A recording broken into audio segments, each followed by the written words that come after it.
The castle is no fairy tale stronghold, but a cold, damp, ever crumbling fortress where every day is a struggle for survival. You will see the castle through the eyes of its chief warden, a person who repairs rotten walls, keeps endless accounts, settles squabbles among the servants, faces dirt, rats, and the Lord's constant dissatisfaction. Here there are no easy solutions or happy endings. There is only work, hard, endless, and often pointless. But before you get comfortable, make sure to like this video and subscribe to the channel. Let me know in the comments which city you're watching from and what time it is for you. I'm really curious to see who has joined us. Now, settle in. We're about to begin. You wake up long before you wish to. There is no cockerel to crow, no sunlight gently prying at your eyelids through glass. Glass is too precious for these walls. Instead, the air gnaws at your bones, raw and thick, laden with the must of damp straw and ancient stone. You lie there for a moment, weighing the merits of staying beneath the tattered remains of a woolen blanket that your predecessor most likely died under. The decision, as ever, is academic. You are the castle's keeper. The day does not care for your opinion. You shift, and the mattress protests, a sack stuffed with hay, at least a season too old, flattened by years of the weight of bodies. The rough wool of your undershirt itches against skin that has not seen hot water since midsummer. You think for a moment about the lord of the castle, snoring away above you in his lofty chambers, probably sweating in his sleep under real fur and 4 whole layers of linen. For the briefest second, you resent him. Then you remember the toll your position exacts and realize you would not trade places, not really. Not when you have seen how the mice run through his pantry at night, how the walls weep with mold, how even the highest window lets in only a bitter, drafty twilight. No one escapes the castle, not even its master. You shiver. The fire in the hearth, if it ever deserved the title, died out hours ago.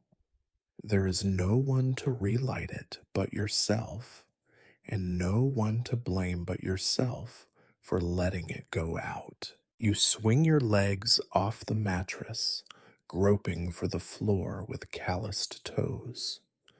The rushes are cold and somehow already moist, though rain has not fallen for 2 days. Perhaps a rat pissed nearby in the night. You do not dwell on it. Cleanliness is a luxury reserved for those with time, servants, and the luxury of not living in a stone box that leaks every bodily fluid nature can devise. You pull on yesterday's hose, which smell of old sweat and something far more suspicious. You try not to breathe too deeply. Your tunic is patched so many times that the original color is lost, though if memory serves, it was once blue or something approximating blue if you squinted at it in torchlight. Your belt is cracked, but the leather holds. The knife you hang from it is blunt, but the thought of sharpening it seems too optimistic for this hour. The door sticks as you force it open. The iron hinges, of course, have rusted because you have not had oil for 3 weeks. A draft seizes you as you step into the corridor. The chill is worse here, somehow, The castle's interior breathes with a cold of its own making, trapped and recycled through centuries of stone. Your breath fogs before you as you trudge toward the narrow stairs leading to the outer wall. The sound of distant, muted voices echoes through the building. A kitchen boy swearing as he drops a pot, a guard hacking up phlegm on the rampart, the slow, groaning movement of wood as the gate is nudged open by the wind. You pause to listen for a moment, just as you do every morning, for something unusual, not out of curiosity, but out of dread. Unusual sounds are never good news. Sometimes it is only a drunk asleep in a barrel. Sometimes it is a scuffle among servants. Sometimes it is the sound of a dog dying under the stables. You are not sentimental, but the castle teaches you to expect the worst, and in time, you learn to call that wisdom. You descend the stairs with care, because 2 years ago you slipped here and cracked a tooth. The stone is slick with a sort of ancient filth, the kind that no soap could remove, even if you had any. The torch bracket is empty, though it should not be. Someone has borrowed the torch again, and you make a mental note to find out who and how and whether they will pay for it in labor or in rations. You never ask for coin. No one has any, least of all you. You pass the little window slit that looks out onto the outer yard, barely wide enough for an arrow, certainly not wide enough for a breeze. The world outside is a slush of gray dawn. The trees beyond the moat are leafless, even though spring should have arrived by now. You hear a cow bellowing somewhere, and the thin, desperate cries of chickens who survived the winter only by eating their weaker kin. You marvel, not for the first time, at how life persists in places like this, not out of hope or joy, but out of a simple, relentless stubbornness. You reach the main hall, a grand title for a room that in daylight reveals itself as little more than a glorified barn. The tables are rough hewn and sticky. The rushes on the floor are black with old grease. The banners overhead are moth eaten, colors long faded. This is where your lord will soon take breakfast, surrounded by the handful of lesser men who have the misfortune to call themselves his household. For now, it is empty, save for the cook, who is already awake and stoking a miserable little fire under a soot caked cauldron. She eyes you with a mixture of pity and contempt, as she does every morning. She hands you a crust of bread, hard as stone, and a cup of water drawn from the well.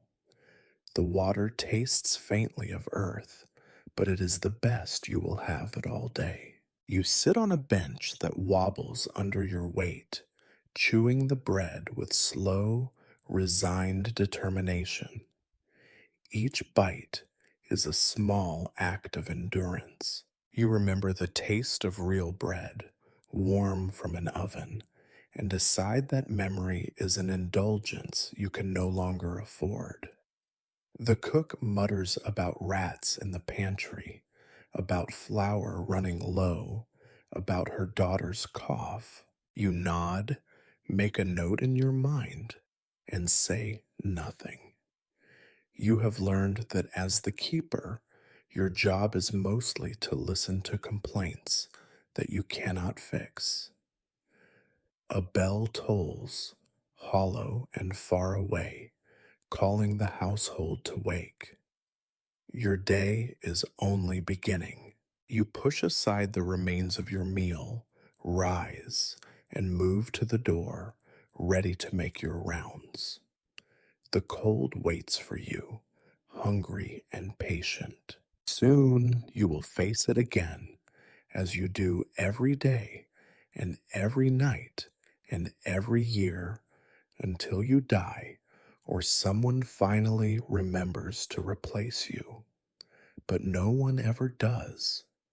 The castle keeps its keepers as tightly as it keeps its secrets. And so you step out into the gray, into the cold, into the day that does not care for your opinion. You step from the main hall into the gray, uneven light of early morning. The castle does not greet you. No one smiles. No one ever has, not honestly. Your first duty, as always, is the round, a solemn, predictable tour of every vulnerable inch.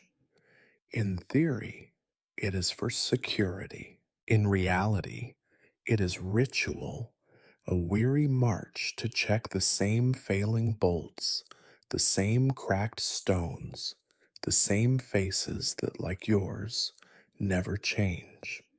You cross the bailey, your boots leaving shallow impressions in mud that never dries. The air is sharp and wet.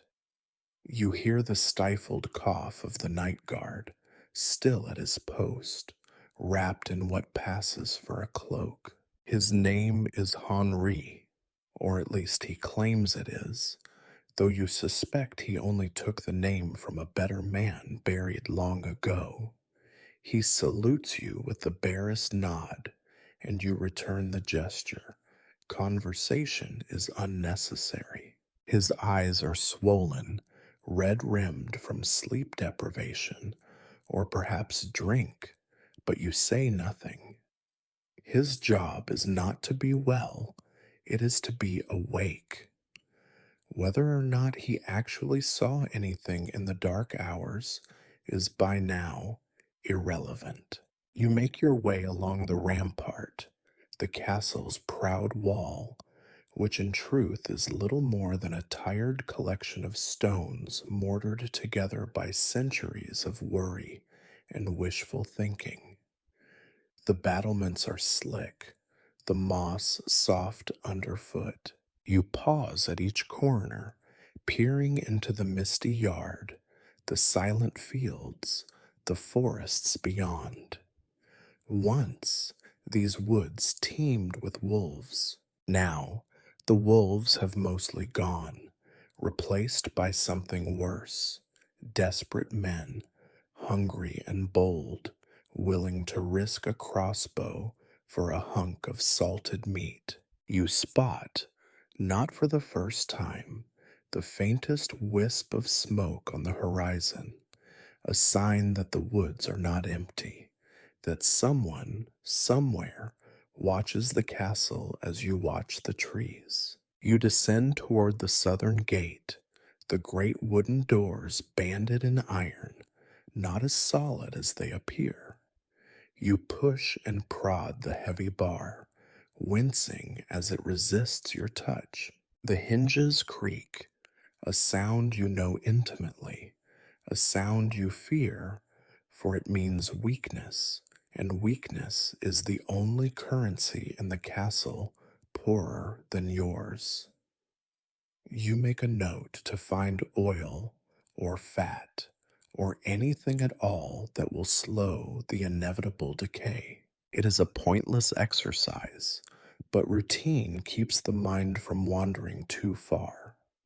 From the gatehouse, you peer out over the dry moat, now more pit than defense, a nest for rats and snakes. You see the distant shimmer of the river, the muddy road that leads to nowhere, and, occasionally, somewhere worse. You wonder if any traveler will come today. You hope not. Visitors are trouble. Visitors want things. Returning to the yard, you pass two kitchen boys. Their tunics are little more than rags. They dart between puddles, hauling buckets of water from the well, slopping more on their feet than they carry. They do not meet your gaze. One of them, the smaller, is limping. You know it is from a blow he received yesterday, though you are too tired to remember from whom or for what. In this place, injuries multiply and reasons vanish. In the stables, the horses shift and snort. Only three remain: a mare with a weeping eye, a gelding with a limp, and the old stallion that bites anyone fool enough to approach him. You pat the stallion's neck, more out of habit than affection, and he shows his yellow teeth in reply. You whisper nothing to him. He would not listen if you did. The farrier is asleep in the hay, snoring with his mouth open, surrounded by empty jugs. You make a note to rouse him later, but not too soon. Angry farriers are less useful than sleeping ones. You step past the stench of manure, the sticky brown puddles, the flies. You no longer notice the smell, or you pretend not to. Moving on, you circle back toward the kitchens. The cook, already irritated from your earlier visit, is now berating a pair of girls for failing to grind enough barley. The girls shrink away, eyes fixed on the ground. The cook's words are sharp as a knife. You lazy lot. When the master sits, he'll want his pottage thick, not thin as water. You know better than to intervene. The last time you tried, the cook simply turned her tongue on you, and you are in no position to win an argument in her domain. You collect a piece of stale cheese and a handful of limp herbs, the cook's idea of generosity. You thank her anyway. One must keep allies, even if they come in the form of sour-faced matrons with wooden spoons. Your circuit continues. Past the storeroom, where a lock hangs crooked on the door, the contents within so meager that any thief with ambition would leave disappointed. You peer inside, sacks of onions already sprouting, a small cask of beer, half full, you note, and two wheels of cheese crawling with mites. You remember, as you do every morning, to keep the better of the two cheeses aside for the Lord's table. This, too, is your duty, to ensure that the illusion of plenty is maintained, at least for those who matter. You reach the chapel, little more than a cold stone closet, its altar bare but for a single cracked candle. The priest, a thin man who looks perpetually on the verge of collapse, mumbles a greeting as you enter. You nod in return, glancing at the peeling frescoes, the chipped floor, the droppings of birds that have found their way in through the broken window. The priest is already deep in prayer, or possibly sleep. You let him be. Back outside, the sky has lightened to the color of dirty dishwater. Servants stir in the yard, shoulders hunched, eyes downcast. The laundress is already shouting at her daughter for losing a soapstone, though you doubt there was ever one to lose. The blacksmith curses as he struggles with a bent horseshoe.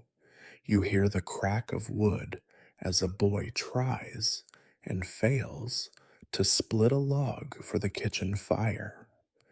Everywhere, the castle creaks and groans, as if protesting the indignity of another day.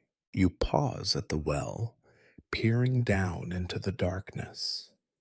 The rope is frayed, the bucket patched with tar, the water at the bottom cold and deep, and tasting always of iron.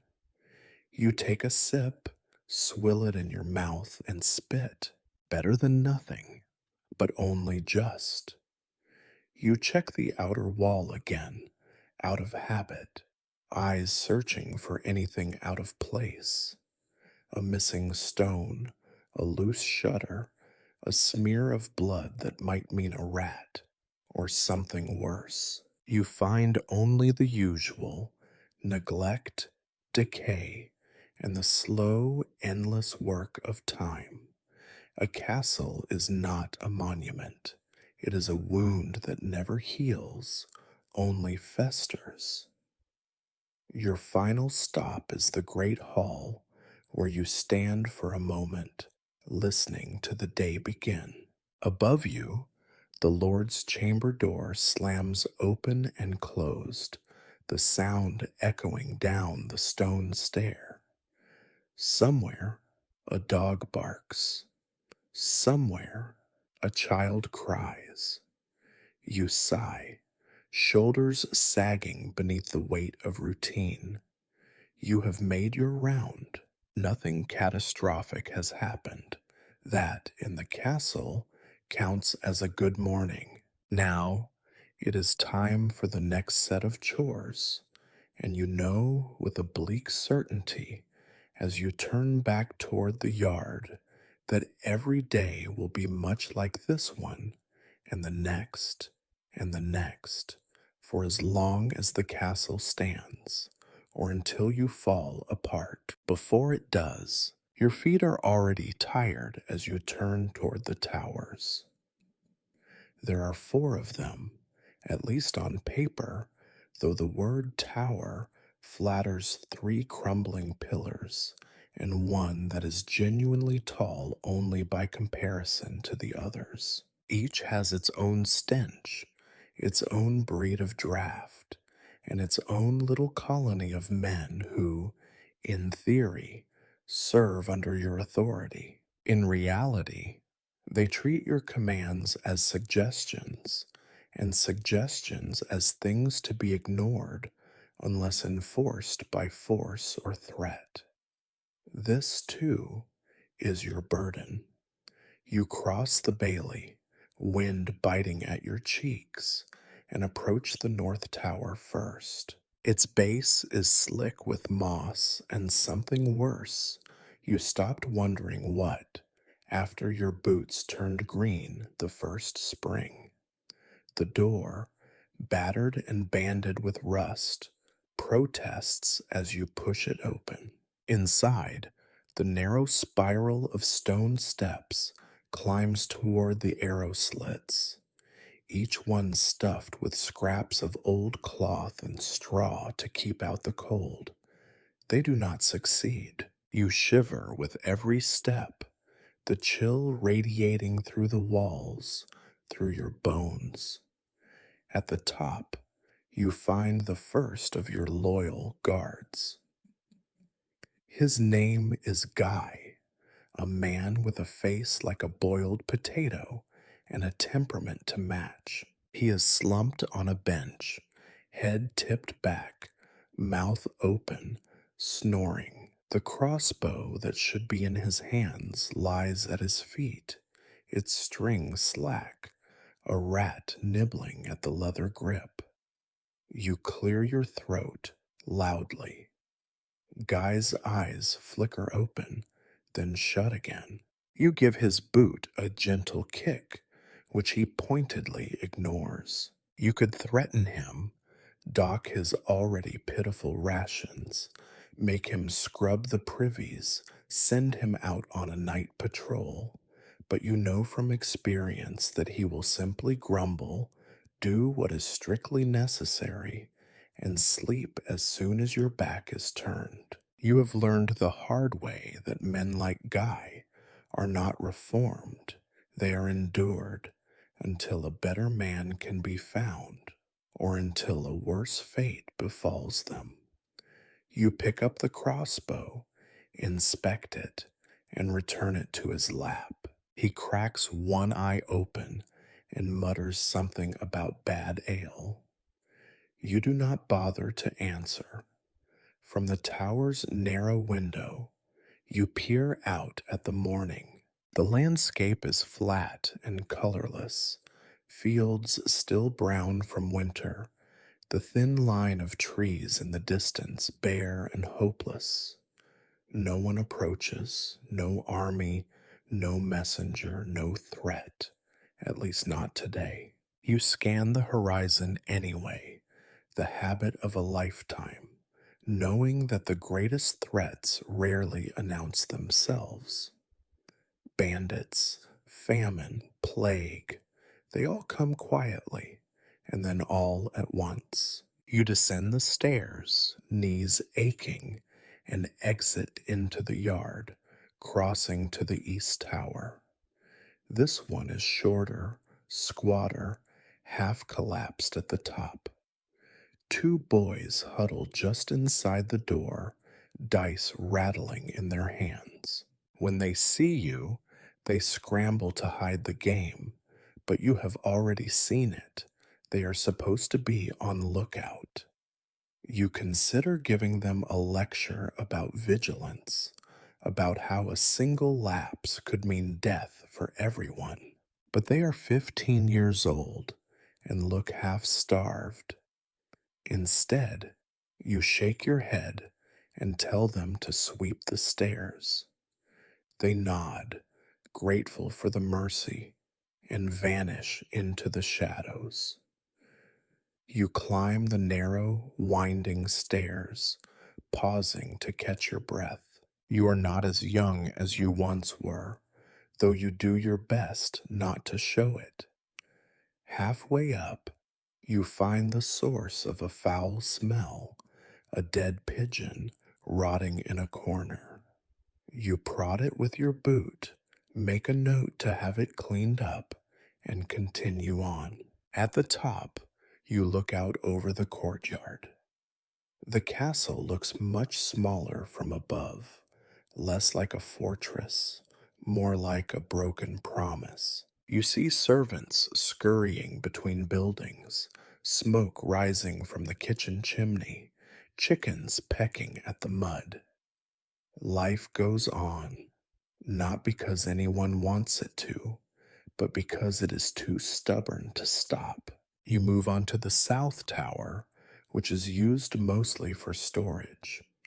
Here, the stairs are piled with sacks of grain, a broken spear, and a wooden chest with a missing lid. You squeeze past, cursing whoever decided to leave their mess in your path. At the top, there is no guard, only an empty bench and a cold breeze. You make a note to ask the captain of the guard why the post is unmanned, though you already know the answer. There are not enough men, and the ones you have are mostly useless. You descend, this time more quickly, feeling the day wearing on. Your stomach growls, but you ignore it. Hunger is a constant companion, as familiar as the cold. The last tower, the west tower, is both the tallest and the most dangerous. Its staircase is narrow, its walls cracked, the mortar crumbling beneath your feet. Every year you tell the Lord that it needs repairs, and every year you are told there is no money. You climb carefully, testing each step before you put your full weight on it. At the top, the view is magnificent, or would be if you cared for such things. The river glimmers in the distance. The road, little more than a scar in the landscape, twists away to the horizon. You see no movement, no riders, nothing to break the monotony of morning. Inside the tower room, you find the captain of the guard, a man called Martin. He stands at the window, arms crossed, eyes fixed on the road. He is the only one who takes his duties seriously, which is perhaps why he is so thoroughly hated by everyone else. He greets you with a nod. "Nothing to report," he says, his voice flat. "No one comes, no one goes." You nod, not trusting yourself to speak. Martin's competence is a double edged sword. He keeps the men in line, but they resent him for it, and the Lord blames you for every complaint. Still, you are grateful for at least one person in the castle who does not sleep through danger. You discuss briefly the day's assignments, who is on patrol, who is likely to shirk, who needs watching. Martin's list is depressingly long. You promise, as you always do, to have a word with the worst offenders. Martin shrugs. "Words do not fill bellies," he says, and he is right. Your inspection finished, you descend for the final time. Your legs ache, your head aches, even your spirit aches, though you would never admit it. You cross the yard again, listening to the clatter of a dropped bucket, the curse of a scullion, the distant bark of a mangy dog. The castle is awake now, if it can ever be said to sleep. You find Guy, the North Tower guard, wandering the yard, scratching his backside and looking for a place to nap. You order him to fetch water. He scowls, but obeys. You wonder how long it will be before he finds a way to avoid the task. Probably before the hour is out. You pause, breathing in the damp, miserable air, and look up at the walls. They are not impressive, not anymore. The stones are old, crumbling, patched with whatever could be found at hand. In the cracks grow weeds, in the corners nest spiders. The banners are tattered, the flags faded. Yet, for all its ruin, for all its weakness, the castle still stands. So do you, for now.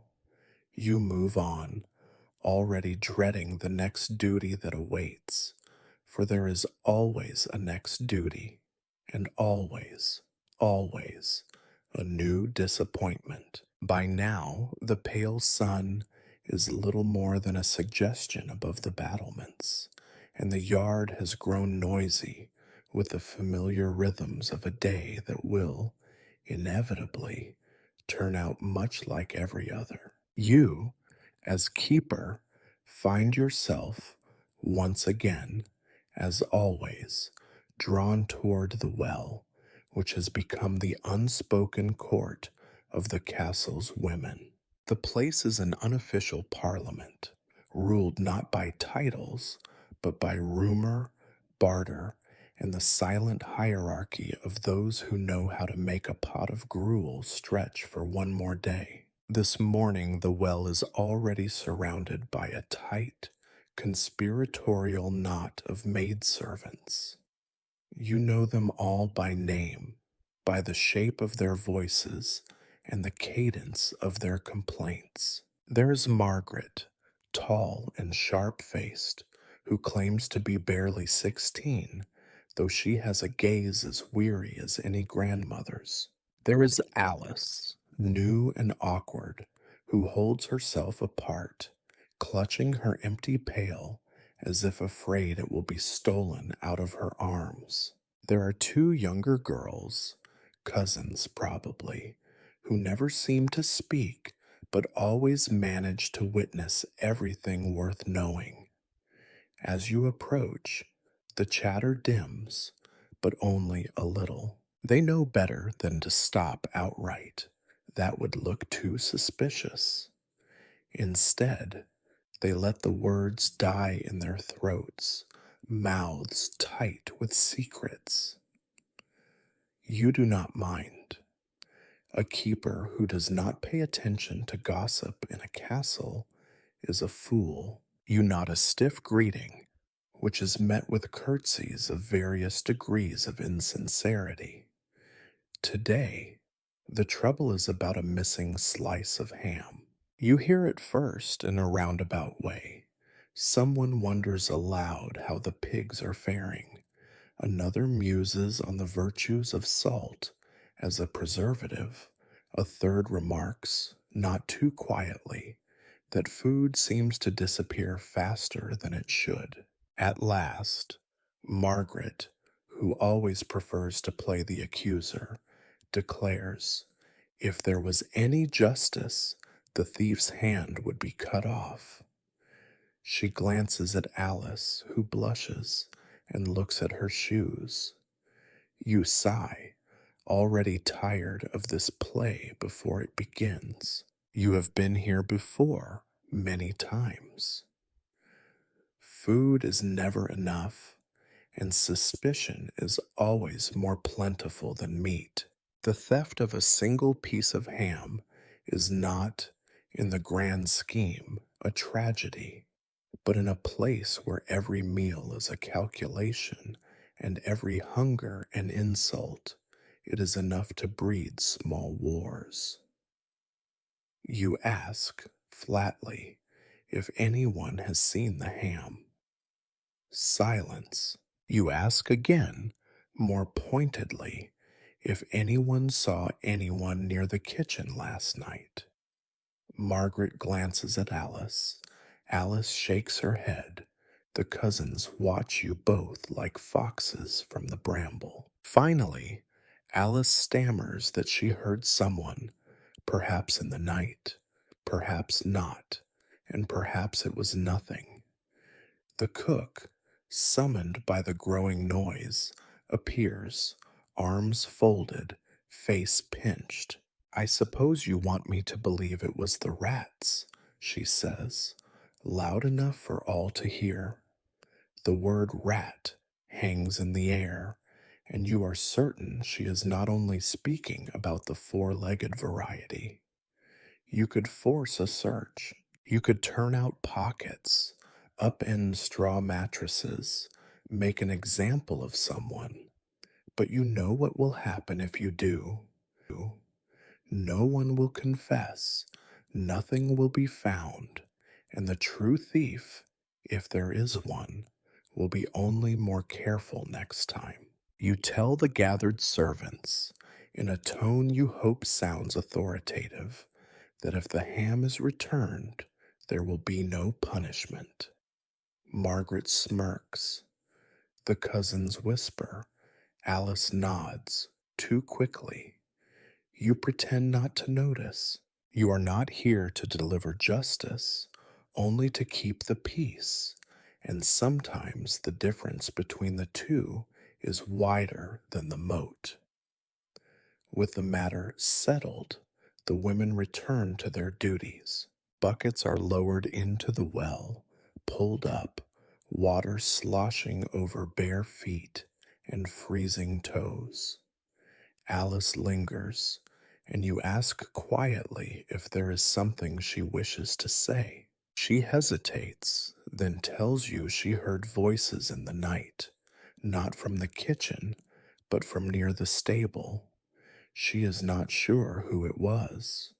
She begs you not to tell anyone she spoke to you. You promise nothing. Promises are a luxury you cannot afford, and walk away, feeling the weight of all the secrets you have just inherited. In the castle, every wall has ears, and every story has a shadow. By midday, you suspect, the missing ham will be replaced by some other scandal, a broken pot, a jealous lover, a purloined pair of stockings. The specifics do not matter. What matters is the endless churn of accusation and defense, the ceaseless production of minor dramas that keep everyone too busy to think about the real, gnawing hunger that stalks every room. You pass through the kitchens, noting the suspiciously empty shelf where the ham once sat. The cook, now in a better mood, offers you a thin slice of bread. You accept it with a nod and no gratitude. Bread is bread, and a keeper cannot afford to make enemies of those who control the food. You chew it slowly, standing by the door, watching as the younger girls scrub pots with freezing water, knuckles red and raw. They sing a little under their breath, and the sound is almost pleasant if you squint your ears and ignore the rest.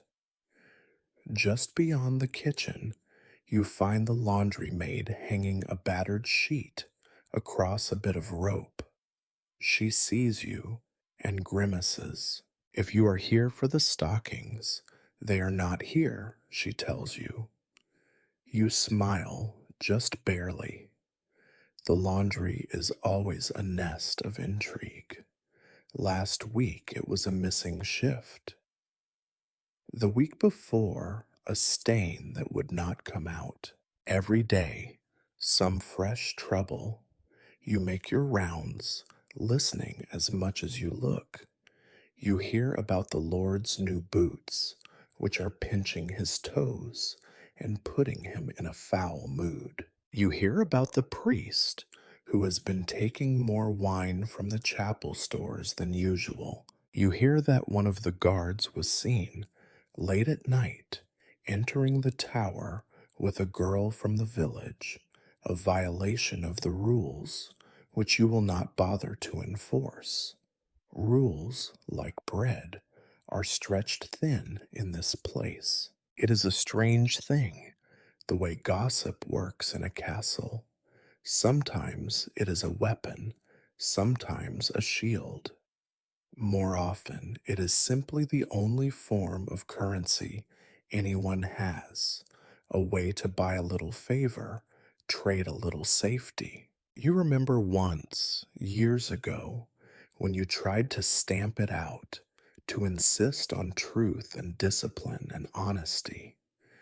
That was before you understood how things really work. Now you know better. Now you let the women whisper and only step in when the blood is about to be drawn. By the time you return to the yard, the sun is higher, the day brighter. The ham, you learn later, is never found. But that night, there is a small piece of smoked fish at your supper, and Alice smiles at you as she passes. You do not ask where it came from. Some secrets in a castle are best left unspoken. And so the day continues, not with justice, but with uneasy peace, bought and paid for by silence, bread, and the understanding that for every secret uncovered, a dozen more are left to rot behind closed doors. When you finally make your way to the armory, you do so with a peculiar mix of dread and resignation. The armory, like everything else in this castle, is a place of faded glory, a monument to all the ambitions that once glittered and now merely rust. It is your job to see to its contents, such as they are, and to pretend, for the sake of the Lord and the illusion of readiness, that these battered relics are fit for war. The armory is not grand. It is a squat, dark room in the heart of the castle, its ceiling low enough that you have to stoop at the entrance. The door sags on its hinges, a patchwork of iron bands and wood that has long ago forgotten its prime. The lock is functional in the sense that it keeps out the chickens and small boys. Any thief with a determined boot could force his way inside. Luckily, thieves in this place are too practical to waste their efforts on such meager spoils. Inside, the smell hits you first. A sharp blend of oiled leather, old sweat, and something unmistakably metallic. Dust floats in the thin shafts of light, dancing over racks of weapons that could almost be mistaken for props in some long forgotten play. A dozen swords hang on the wall, but if you were forced to use them all at once, you would have to recruit the local goats to wield half. Most are pitted with rust. Their edges, if they ever had any, are now as dull as kitchen spoons. A few bear the marks of hurried, desperate repairs, an extra bit of wire here, a strip of rag there, a hasty dab of grease that only half disguises a hairline crack in the blade. You inspect the swords one by one. This is as much a habit as a duty. You have grown used to disappointment. The best of the bunch, a broad, heavy thing that might have belonged to someone important once, still balances well in your hand. You test its edge with your thumb, wince at the familiar nick, and mutter a curse. You should sharpen it, you know, but the whetstone is almost worn through, and you are not in the mood for the sound, a dry scraping that sets your teeth on edge. The bows are another matter. You count them, 3 this week, one of which you are fairly certain will snap the next time it is drawn. The string on the second is new, but the wood is warped. The third is serviceable, as long as you do not mind the crack that runs almost its entire length. You run your hands over the grain, feeling for splinters, remembering the days when the armory actually had a craftsman on staff, a man who could mend a bow as well as any Fletcher in the county. Those days are long gone, and so are the Fletchers. Now, the closest you come to craftsmanship is binding a crack with a strip of linen, praying it holds, and offering a silent apology to the poor soul who must use it next. There are arrows of a sort. You count them too, 32, if you include the ones with broken fletching or bent shafts. You lay them out in neat rows, sorting the hopeless from the merely inadequate. The arrowheads are another story. Some are sharp, some are blunt, some are missing entirely, having been scavenged for fishing hooks, or more likely, lost in the muddy fields beyond the walls. You note, not for the first time, that the castle is better prepared for a mouse infestation than a siege. Against the far wall, the shields hang in silent formation. They are mostly wooden, rimmed with iron bands that have come loose in places. One bears the faded emblem of your lord's house, a pair of lions rampant, once painted gold, now chipped and indistinct. You run a hand over the wood, feel a splinter catch your palm, and shake it loose. You remember stories of men standing side by side, shields locked, facing an enemy who looked just as tired and hungry as they did. You doubt this lot could stand together for 5 minutes without a quarrel. You turn to the armor, a few dented helmets, a hauberk missing half its rings, a pair of gauntlets that do not match. You hold up a helmet, peering through the slit, and imagine for a moment what it would be like to wear it into battle. The thought is not reassuring. You set it back down with care. If nothing else, the helmet makes a good doorstop. You keep a record, of course. Every castle keeper must. You mark down each sword, each bow, each arrow, exaggerating slightly for the sake of optimism. If the Lord asks, you will tell him you have 10 good swords and 4 bows, which is almost true if you count the broken ones and are feeling charitable. He never asks anyway. But it is not just the inventory that weighs on you. There is also the task of keeping the peace among the men, and the armory is the ground on which many petty disputes are waged. This sword was borrowed and not returned. That helmet was dented in a fight, and whose fault was it? The guards blame the kitchen boys. The kitchen boys blame the guards, and then everyone blames you for not sorting it out to their satisfaction. Yesterday, 2 of the guards nearly came to blows over a shield with slightly less rot than the others. You made them scrub the floor together as punishment. They did a poor job, but at least the shield remains, for now, in one piece. You know you are supposed to instill discipline, but how do you discipline men who have nothing to lose? You can threaten to dock their rations, but rations are already too thin.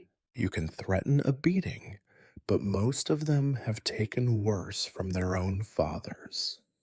You can threaten to turn them out, but where would they go? The road is full of men just like them, hungry, angry, and carrying a grudge. No, your authority is mostly a matter of noise and bluff. You bark orders, you glare, and you pray that the sheer inertia of routine will keep disaster at bay. It is not all despair, not quite. Sometimes a traveling tinker passes by, and, for the price of a night's shelter and a scrap of cheese, will hammer a sword back into shape, patch a crack, or replace a missing strap. On those rare mornings, the armory almost looks respectable, and you allow yourself a moment of foolish pride. More often, you have to improvise, melting down nails to make rivets, sharpening old plowshares into makeshift blades, binding wounds in leather with twine meant for fishing nets. You remember vaguely the first time you were handed the keys to the armory.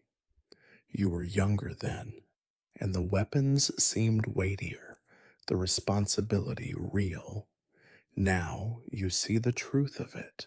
You are not preparing for battle, only for survival. The enemy is not at the gate.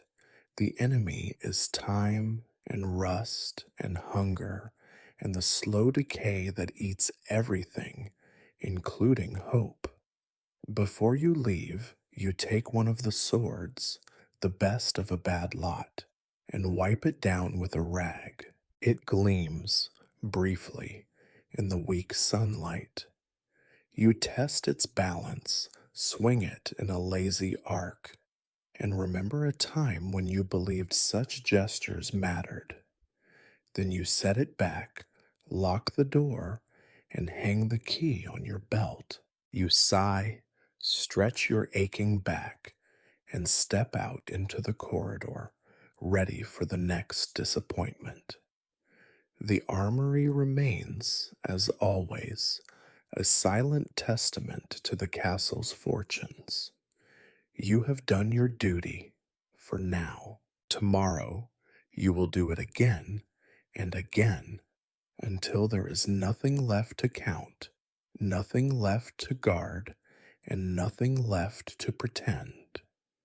You would think, perhaps, that a castle is stone, a thing solid, impervious, eternal. You would be wrong. Stone cracks, crumbles, shifts, and leaks. Wood rots, splinters, bows. Iron rusts, bends, and seizes in its hinges.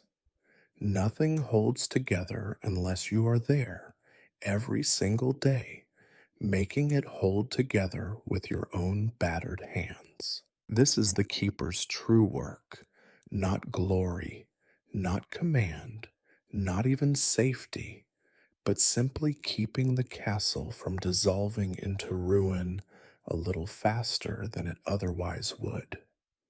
Today, as on most days, you begin with the door to the storehouse. It hangs at an angle, its lower hinge threatening to give up the ghost for good.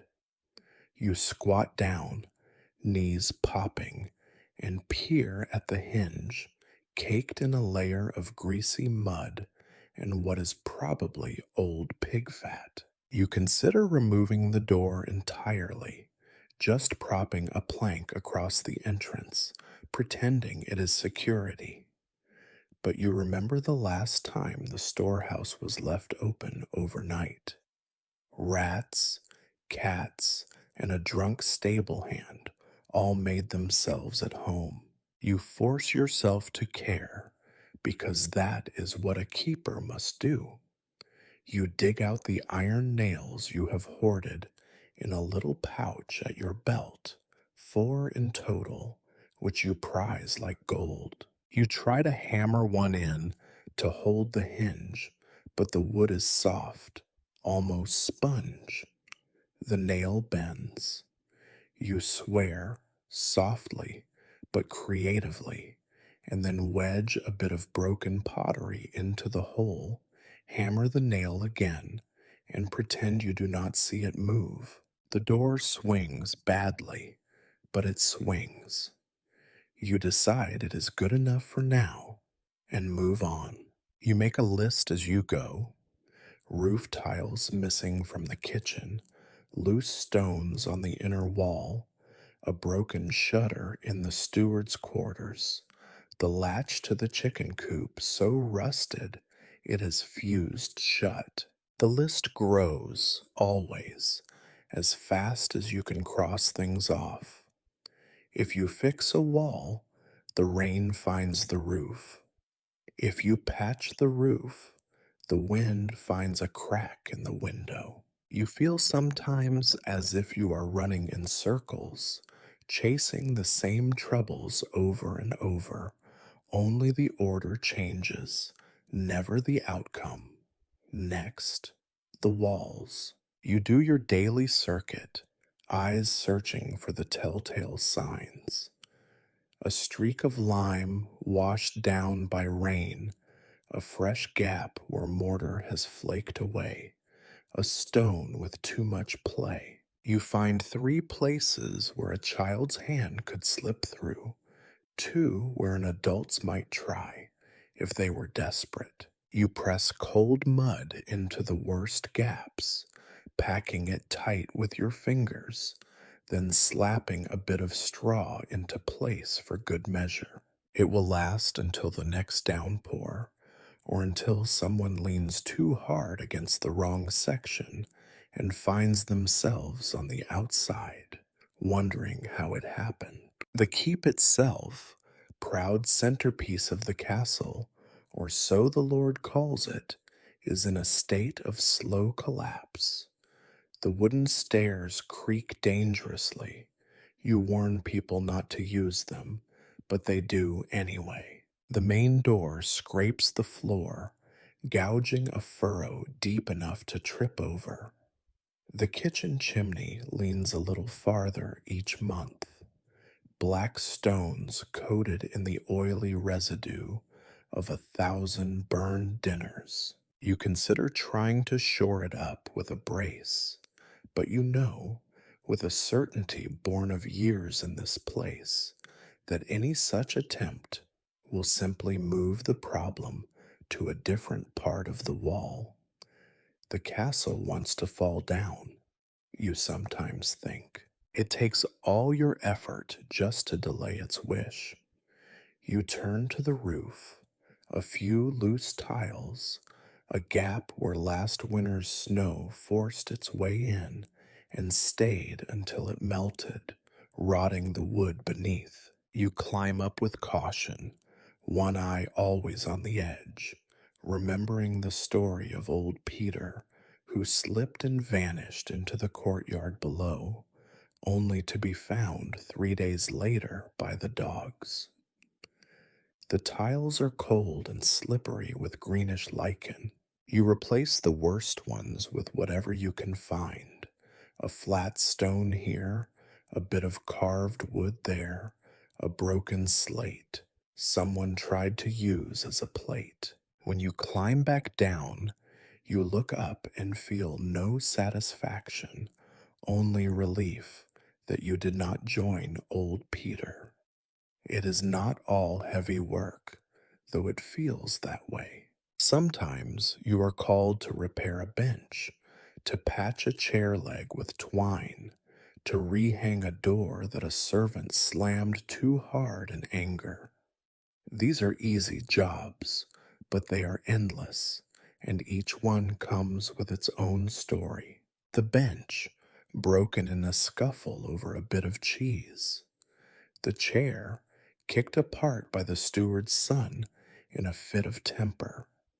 The door, loosened by the cook's perpetual fury. You patch them, one by one, and listen to the stories as you work, not because you care, but because people expect the keeper to listen, and expectations are easier to maintain than explanations.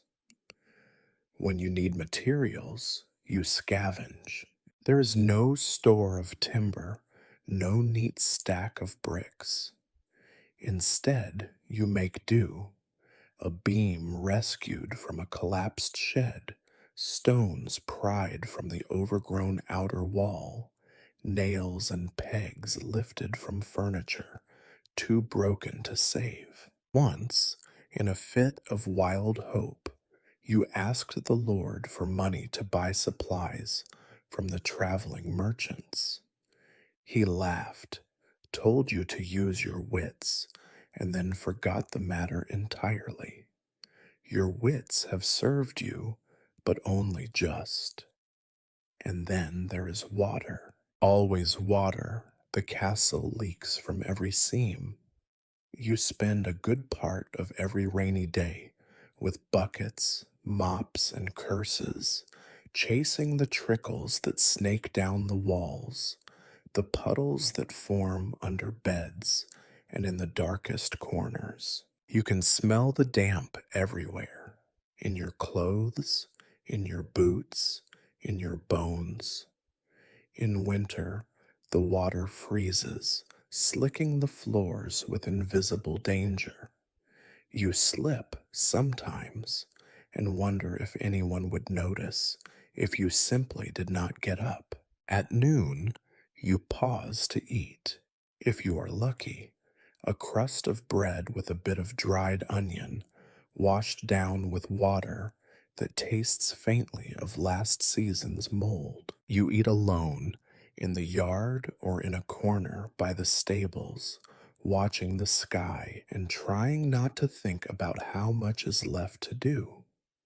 Sometimes a servant joins you, trading a few words and a handful of stale beans for a nail or a patch of leather. These small negotiations are the closest thing to friendship you allow yourself.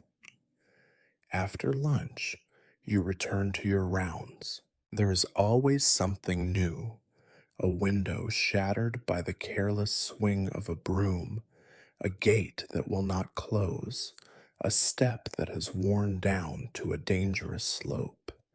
Each problem demands attention. Each solution is temporary, a patch on a patch, a lie told to the castle itself. Hold together just for one more day.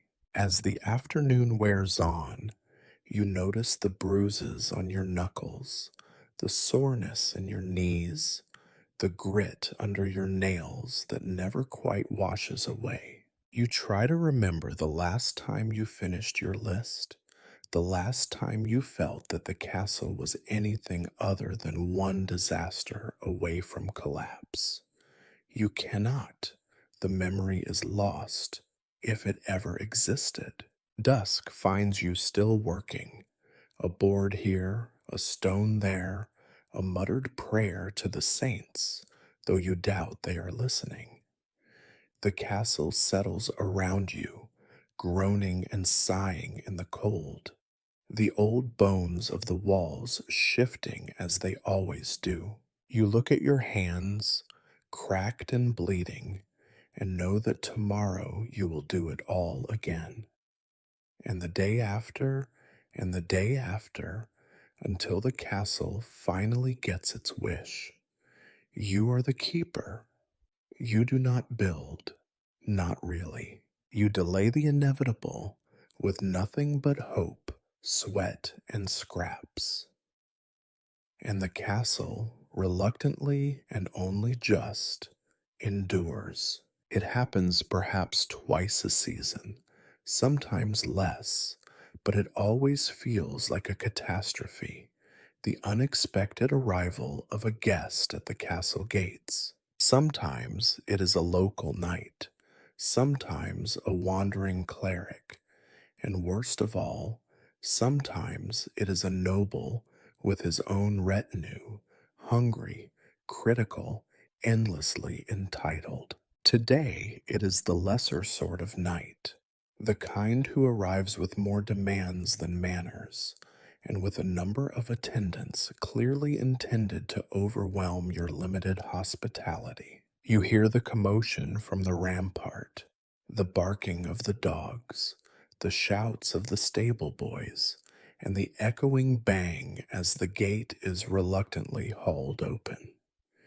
You hurry down, not out of excitement, but dread. Hosting is not, in reality, an honor. For the keeper, it is a punishment. You are the one who must find space where there is none, comfort where there is only cold, and food where there is, frankly, not enough. And you are the one who will hear about every slight, every discomfort, every mouthful of gristle for as long as the guests remain. The knight's name is Sir Baudry. You recognize him at once, small, fierce-eyed, wrapped in a cloak that tries and fails to look new. He rides a horse too fine for his status, borrowed most likely, and is flanked by 3 men-at-arms and a squire who already looks bored with the world. Baudry dismounts without waiting for assistance, glances at you, and then at the walls, as if he is calculating just how quickly the place could be taken if he so chose. You bow, because it is expected, and welcome him to the Lord's house. He nods, says nothing of the road, nothing of the weather, and instead asks, "Do you have a proper room? Not too damp, mind. I cannot abide damp." Behind him, one of his men snickers. You assign the night to the least miserable guest chamber. It is small, certainly, but the walls are thicker than most, and there is a decent chance the mattress is free from lice. You hope. His men are given the barracks, which means the guards will complain for days. The squire is sent to the hayloft, a fate that will be retold for weeks among the stable boys. All of this is your responsibility. You send word to the kitchens to set aside whatever scraps can be made presentable and instruct a servant to lay a fire in the guest room, praying the chimney will not smoke too much tonight. The afternoon is a parade of complaints. Beaudry does not like the way the chair sits, nor the smell in the corridor, nor the fact that there is no fresh rushes on the floor. My cousin's hall is always swept at dawn, he notes, not quite looking at you. Here, the straw looks last week's. You apologize without meaning it, and make a mental note to remind the servants, who will ignore you. In the kitchen, chaos. The cook, red faced and wild haired, is in a rage because the larder is bare. How am I to feed nights? She demands, slamming a ladle on the table. If I had warning, perhaps, but there is never warning. You are told quietly that the best cheese is moldy, the eggs are questionable, and the wine is, frankly, undrinkable. You order a cask of ale brought up from the cellar and decide it is better to serve plenty of drink. If guests are drunk, perhaps they will complain less. The meal is a strained affair. The Lord, wrapped in his finest cloak, which you note does little to hide the stains on his tunic, presides at the table with an air of forced good cheer. Beaudry speaks at length about his travels, every story ending with a pointed comparison to another, better castle he visited last month. The servants trip over each other in their hurry, and the youngest spills a jug of ale directly into the lap of Beaudry's squire. Laughter follows, too loud, too desperate. You stand behind the Lord, ready to fetch more bread, more wine, more apologies. After the meal, Beaudry requests, no, demands, a tour of the castle. He wishes to inspect the defenses, which you know is a thinly veiled excuse to sneer at the state of things. You walk him along the wall, pointing out the views, gray and empty, the towers crumbling, the gate creaking, and the yard muddy. He listens, nodding in a way that makes it clear he is adding up your failures. At one point, he stops, lifts a stone from the rampart, and examines the moss growing beneath. Do you not have men to clean this? He asks. You answer that you do not, and he shakes his head as if disappointed in you personally. By nightfall, you are exhausted.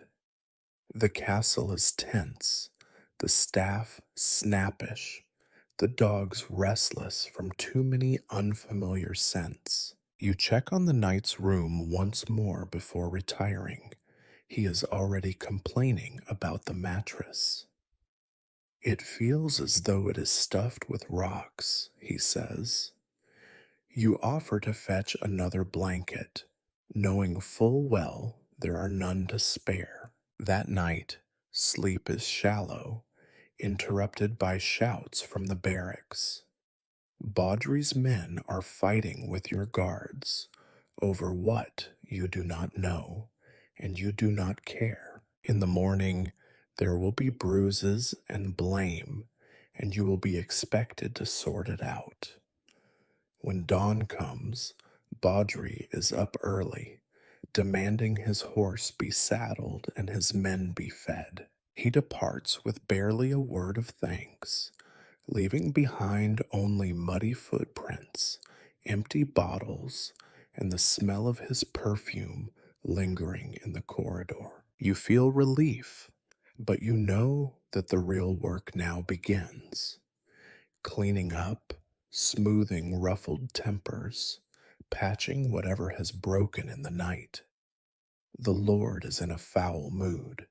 We must do better next time, he says.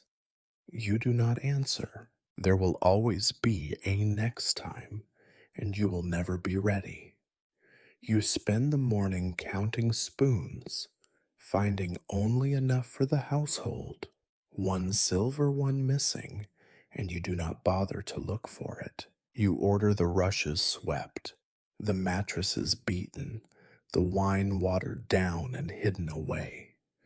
You hear the cook's voice echo from the kitchen, threatening to quit again, but she will not. No one ever does. You wonder, not for the first time, what it would be like to be the guest, to arrive somewhere new and expect a feast, a warm bed, and a room free of damp. But the thought passes quickly. You are the keeper. You keep. You endure. You look at your list for the day, longer now, thanks to the chaos left by your visitors. The work never ends. There is always someone to please, someone to clean up after, and someone to apologize to for the things that cannot be fixed. You roll up your sleeves, pick up your bucket, and get back to it. The castle does not care for your pride, and neither does anyone else. By the time the last guest's footprints have faded from the corridor, the castle is already sliding back into its usual grime. It is not that anyone here loves filth. It is simply that the filth loves you. Dirt finds its way everywhere, as relentless and uninvited as a creditor, as persistent as hunger, and more creative in its hiding places than any thief you have ever known. You start the day, if you can call it that, when the sun is just a suggestion behind rain soaked clouds, by ordering the boys to sweep the stairs.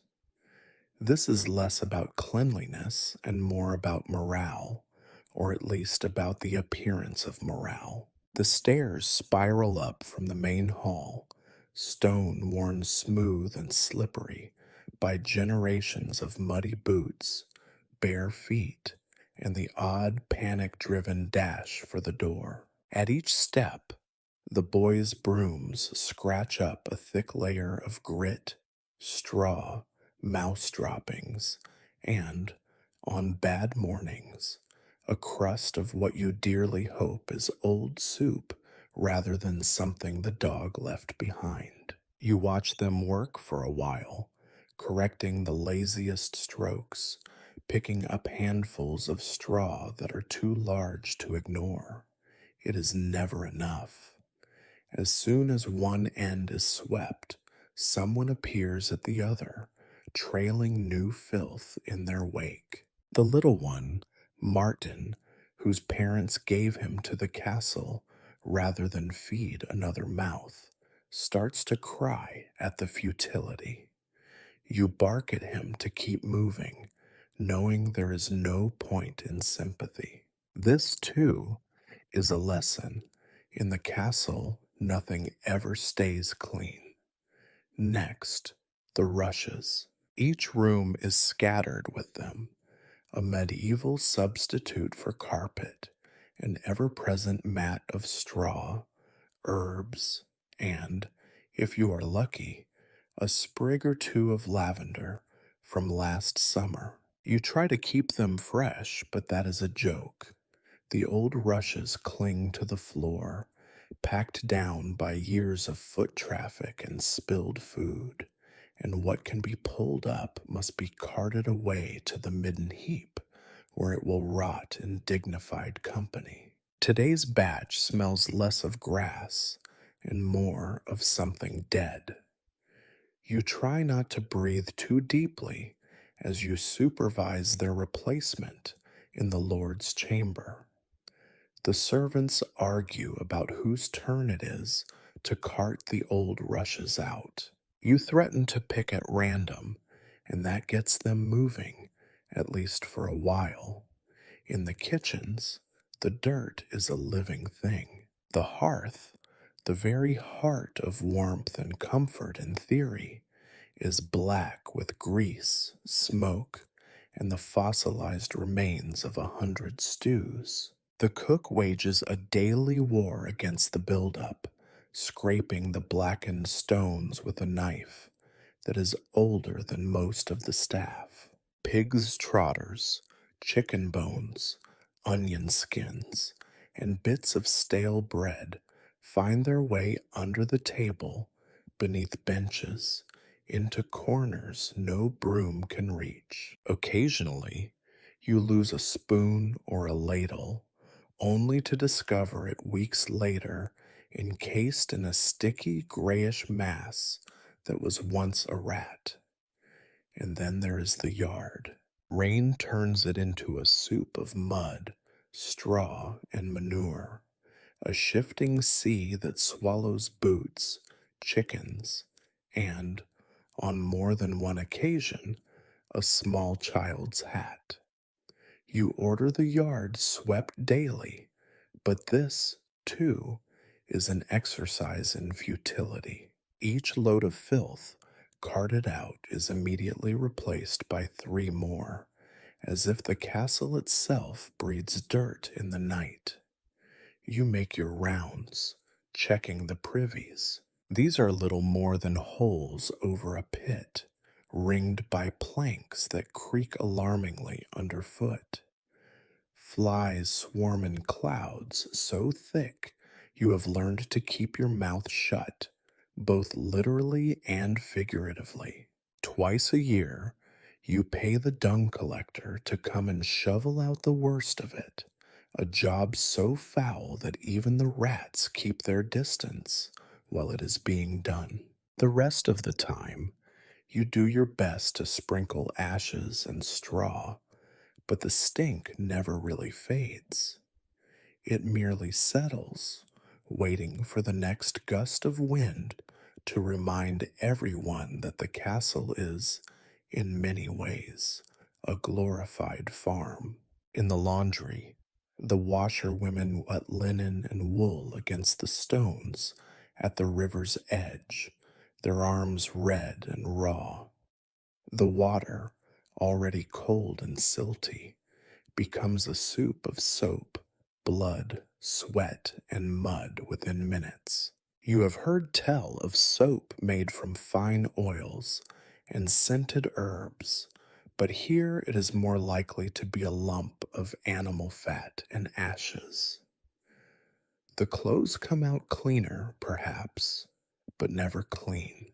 There is always another stain, another patch, another complaint. Socks hang by the fire, steaming and giving off a smell like wet dog. The Lord complains about the state of his shirts. You pretend to care. Cleaning in the castle is not a matter of making things clean, but of keeping disaster at bay. It is about scraping away just enough dirt to avoid sickness, to please the Lord's eye, to keep guests from openly laughing. You learn to ignore what you cannot fix. The stains in the stone, the soot on the ceiling, the strange moss that grows in the cellar, these are as much a part of the castle as the walls. Of course, there is the matter of vermin. Mice and rats own as much of the castle as you do.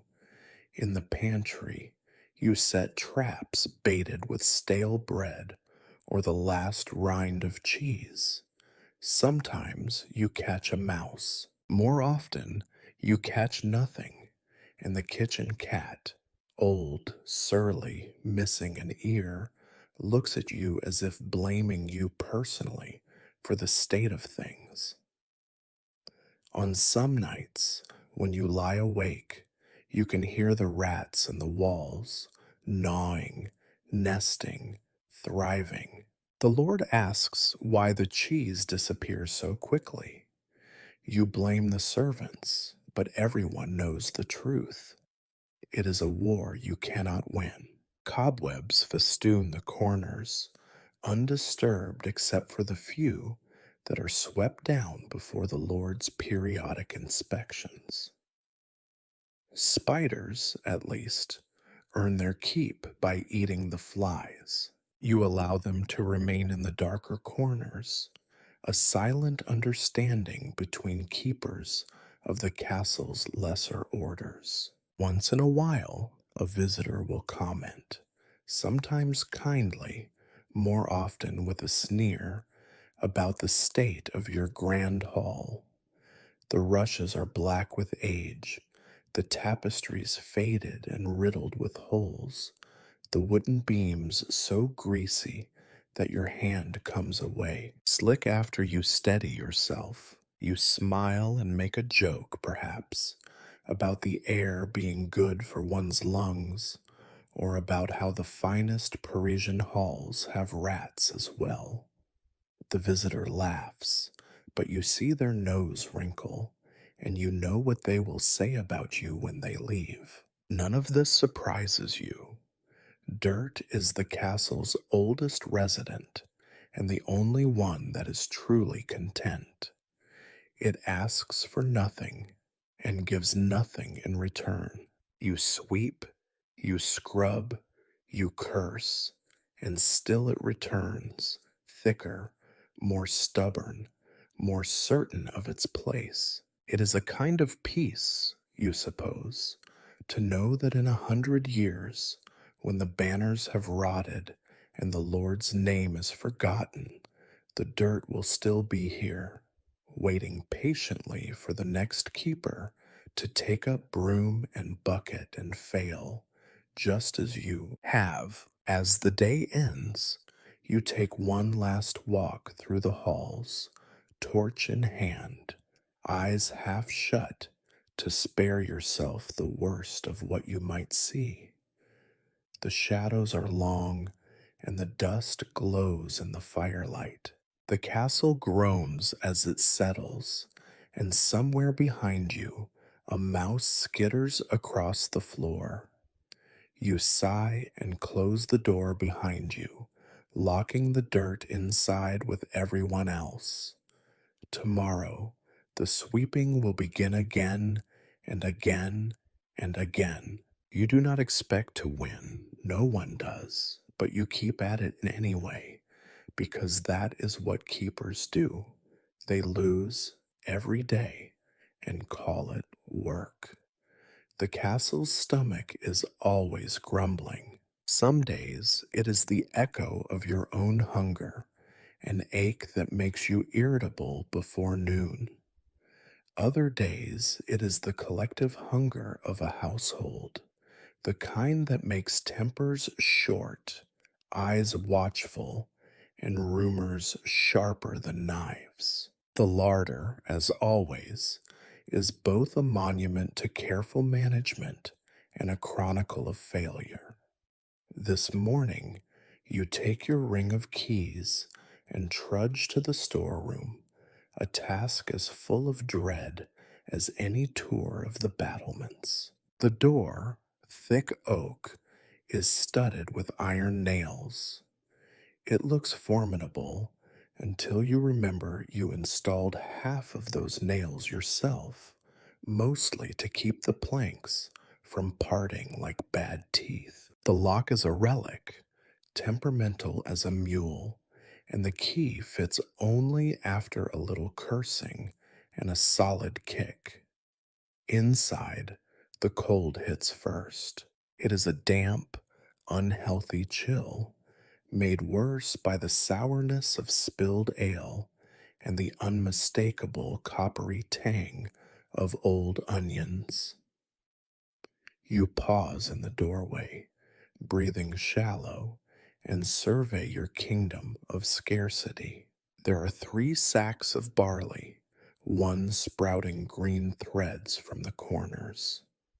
2 sacks of oats, gnawed open at the base and leaking a lazy trail of dust and mouse droppings. A handful of shriveled apples in a basket, woven so long ago that the reeds have started to disintegrate.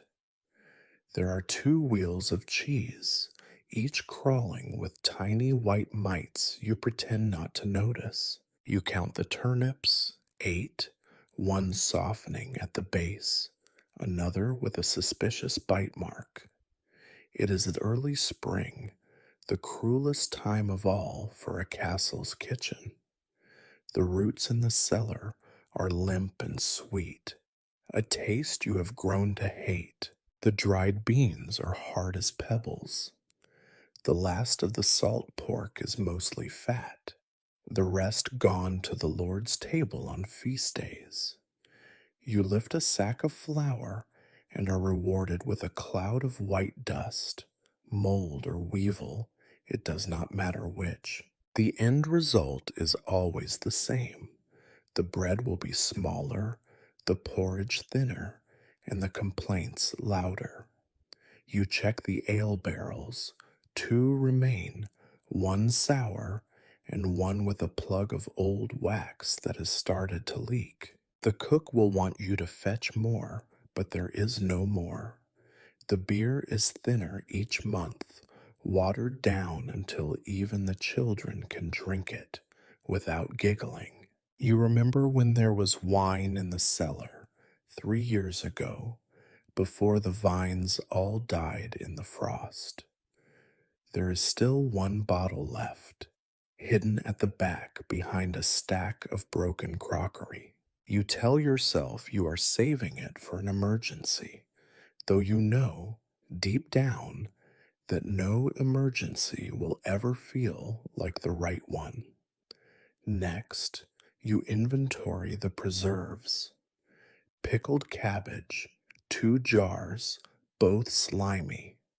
Sour plums, long past their prime. Honey, mostly crystallized, with a spoon stuck in the top like a monument to lost sweetness. You scrape the spoon free and taste a little on your finger. It is gritty, but still sweet enough to make you sigh. The honey will go to the Lord, of course, when he remembers to ask. You can only hope he forgets. You keep a careful count of what comes in and what goes out. Every turnip is recorded, every slice of bacon.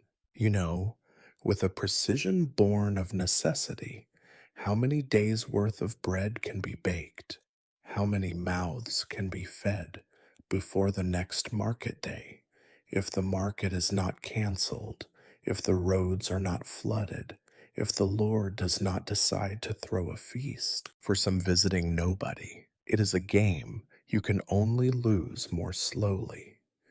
At midday, you stand in the kitchen, hunched over a battered ledger, while the cook rants about the state of things. What am I to feed them? She asks, waving a spoon at you like a weapon. The rats eat better than the men.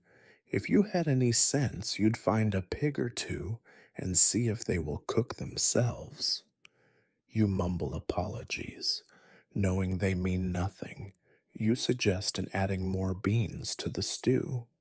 She snorts. If I put another bean in, it will turn to mud and shame. The staff bicker over portions. The Lord wants meat, but there is no meat. The guards want ale, but there is almost no ale. The servants want bread, but the bread is dark, small, and hard as stone. The children want sweets, but sweets are a memory, something spoken of like fairy tales. You find yourself explaining, again, that the summer will bring more, that the fields will green, that the hens will lay again, that the river will fill with fish.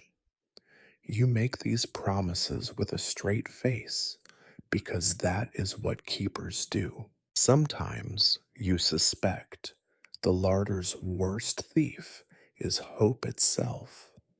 You remember when you first took charge, how you believed you could manage, if only you planned carefully, if only you guarded every crumb.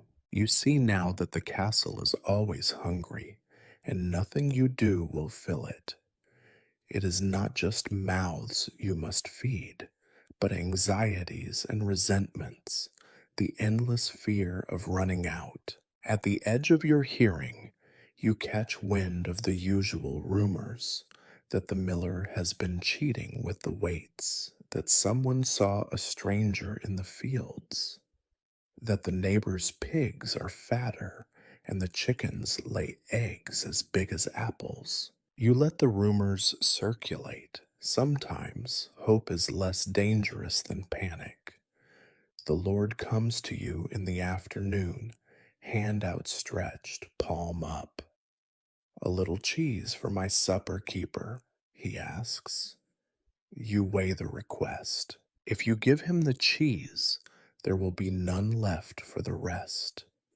If you refuse, you risk a week of cold stares and colder words. You compromise, slicing a wedge from the best wheel, and pray that the mites are not too obvious. He eats it anyway, licking his fingers and sighing. Later, you find the rind tossed into the rushes, and you know the kitchen cat will have its share. At dinner, the meal is a study in disappointment. Thin stew, crusts of bread, a handful of beans, and the promise of more tomorrow. The guards grumble, the servants sigh. The Lord eats in silence, chewing slowly, as if searching for something he knows will not be there. You watch from the shadows, counting the bites, the crumbs, the patience. You end the day as you began, in the storeroom, tallying the loss. The numbers never add up. There is always less than you thought and more needed than you have. Still, you close the door, turn the key, and tell yourself that tomorrow you will find a way. Because in the castle, the hunger is never truly gone. It is only waiting, patient as the dirt, clever as the mice, certain that in the end it will have the last laugh. It is said, though never by anyone you trust, that the spiritual health of a castle is as important as its walls. You suppose this is true, if only because both seem to crumble at the same rate, and both require constant attention to prevent total collapse. In any case, it is part of your duty as keeper to see to the chapel, less for your own soul, which you suspect is beyond saving, and more to avoid the chaplain's sour gaze and the Lord's occasional fits of religious enthusiasm.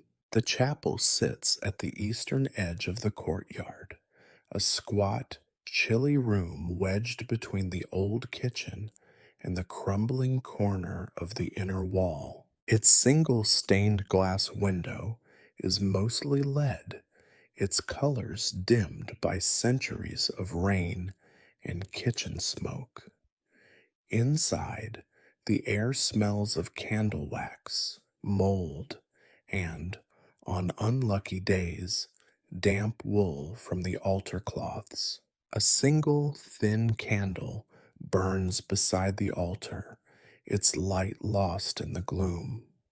The chaplain, Father Guillaume, is already there when you arrive, kneeling before the altar. He is a thin man with the face of someone who has spent too many years in fasting and not enough in fresh air. His robe, once a respectable black, is now a shade of gray best described as unwashed.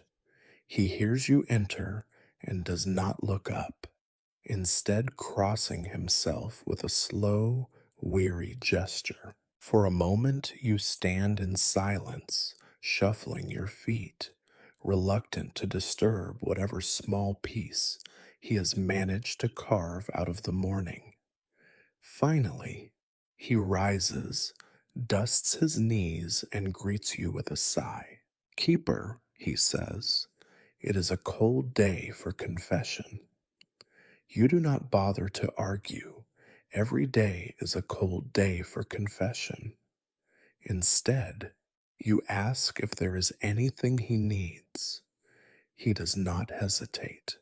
Candles, he says. The last batch is nearly gone, and the rest are too short to burn for a proper mass. The altar cloth is torn again, and the mice have chewed a hole in the missal.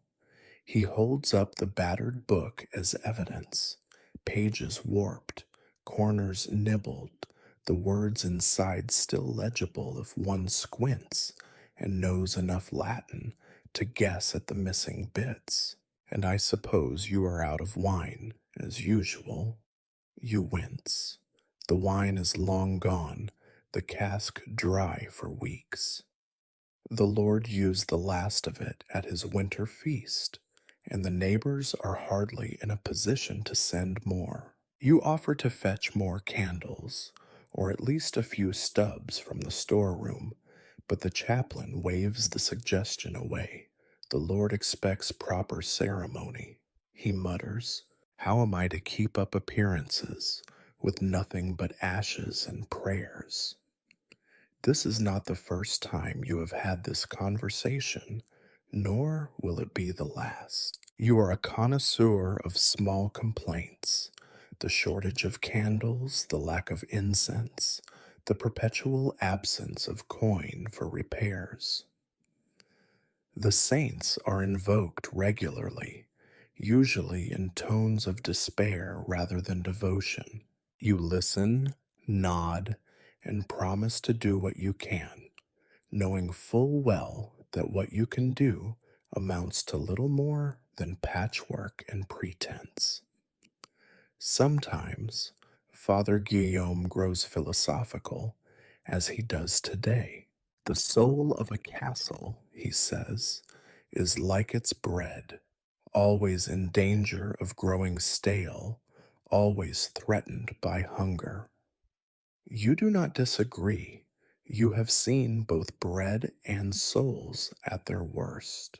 You inspect the altar, noting the frayed cloth, the cracked candle holder, the chipped statue of St. Jude. The floor is swept at least, and the air is less foul than usual. There are dried flowers in a jar by the window, left over from the last funeral. The chaplain lights another candle, one of the precious few, and recites a prayer in a low, steady voice. You bow your head, though your mind is elsewhere, tallying the repairs needed, the things you cannot provide. When he finishes, he looks at you with the peculiar intensity of a man who has nothing left to lose. You should pray more, keeper, he says, not for yourself, perhaps, but for the castle. Even stones have souls in the end.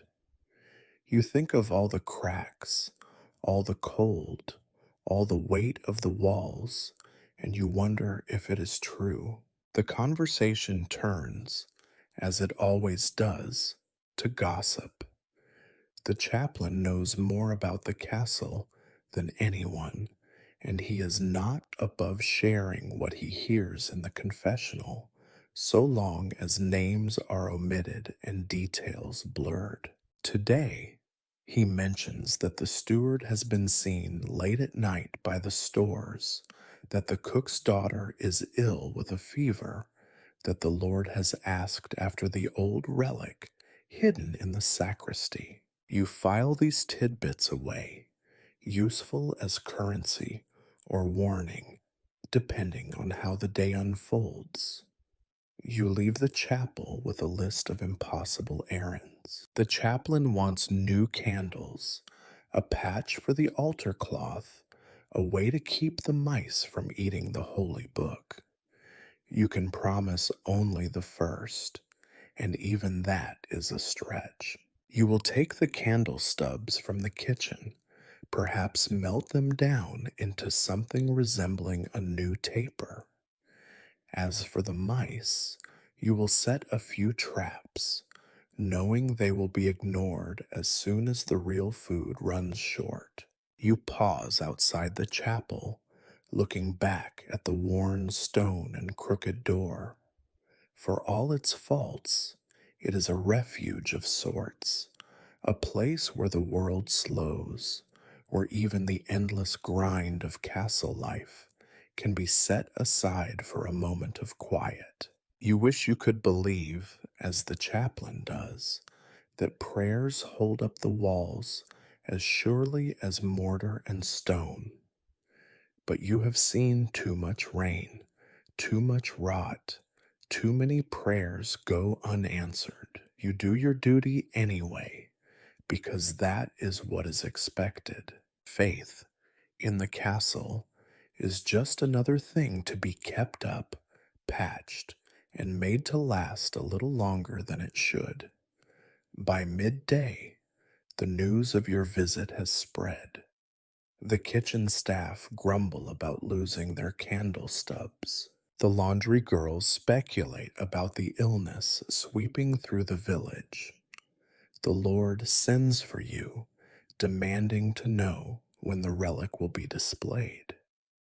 You invent a plausible delay, blaming the humidity, the rats, or whatever seems most believable. No one expects miracles. They expect you to keep the show running.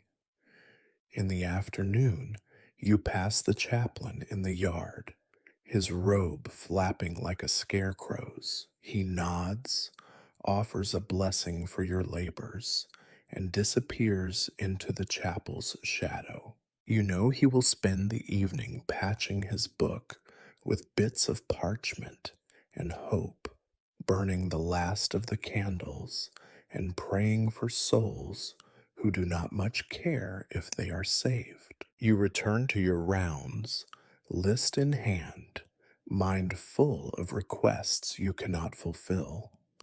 The castle's soul, like its walls, is never quite secure. You patch it as best you can and move on. Evening brings a thin service in the chapel, half a dozen servants, the Lord yawning in the front row, the smell of smoke and old wax thick in the air. The chaplain intones prayers, the congregation mumbles replies, and you watch the candle burn lower and lower. When it is over, you help extinguish the last flame, close the chapel door, and lock the world's worries inside for one more night. You hope, not for the first time, that the saints are better at repairs than you are. If the castle is a body, then suspicion is its blood. It flows everywhere, pools in the corners, and leaks out through whispers and glances. Every day brings a new grievance, a new loss, a new mystery that somehow always ends at your door. Today it is a missing spoon, a silver one no less, one of the last in the Lord's collection. You are summoned by the steward as soon as the absence is discovered, which is to say, as soon as the breakfast porridge is served and the Lord notices he has to eat with tin. The Lord's face is a study in dignified outrage. This castle is infested, he declares, brandishing the tin spoon as if it were a dagger.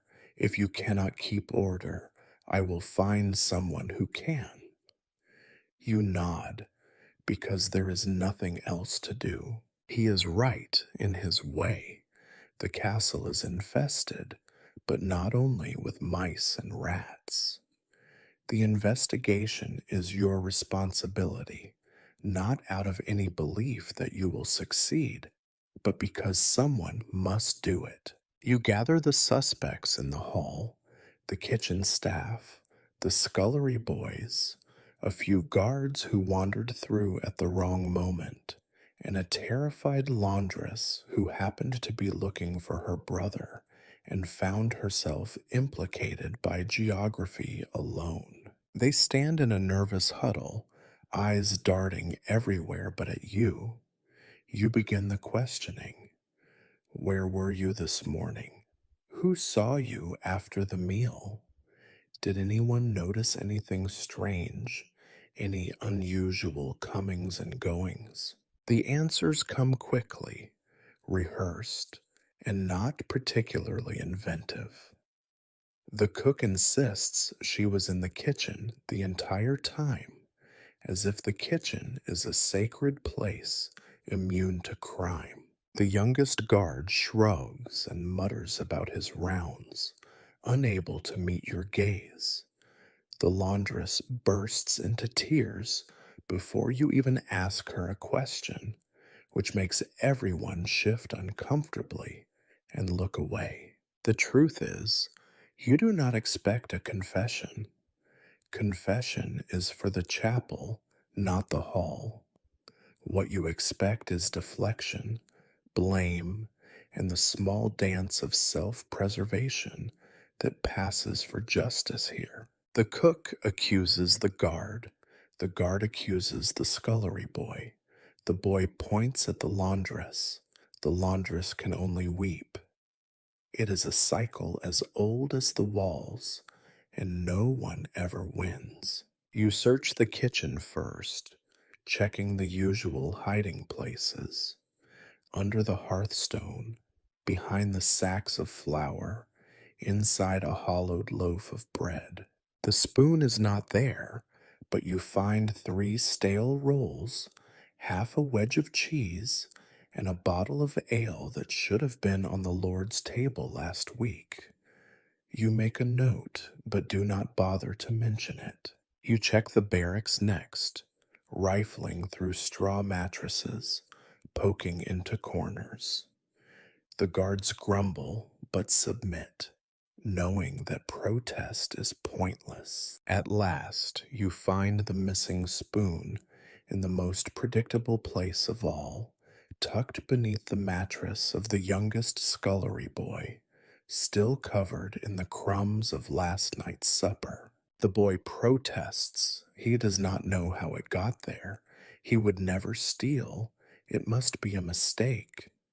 You believe him, or you almost do, but belief is a luxury.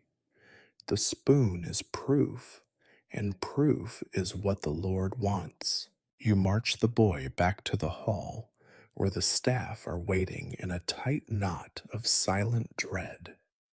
You hold up the spoon and announce its discovery. There is a brief, nervous silence. The Lord sighs, as if the matter is beneath his dignity, and tells you to see that justice is done. Punishment in the castle is a ritual as stale as the bread. You cannot afford to be cruel, but you cannot afford to be soft. The boy is lashed. 3 strokes, not enough to scar, but enough to make him howl. The staff watch, eyes averted, each privately thankful it was not them.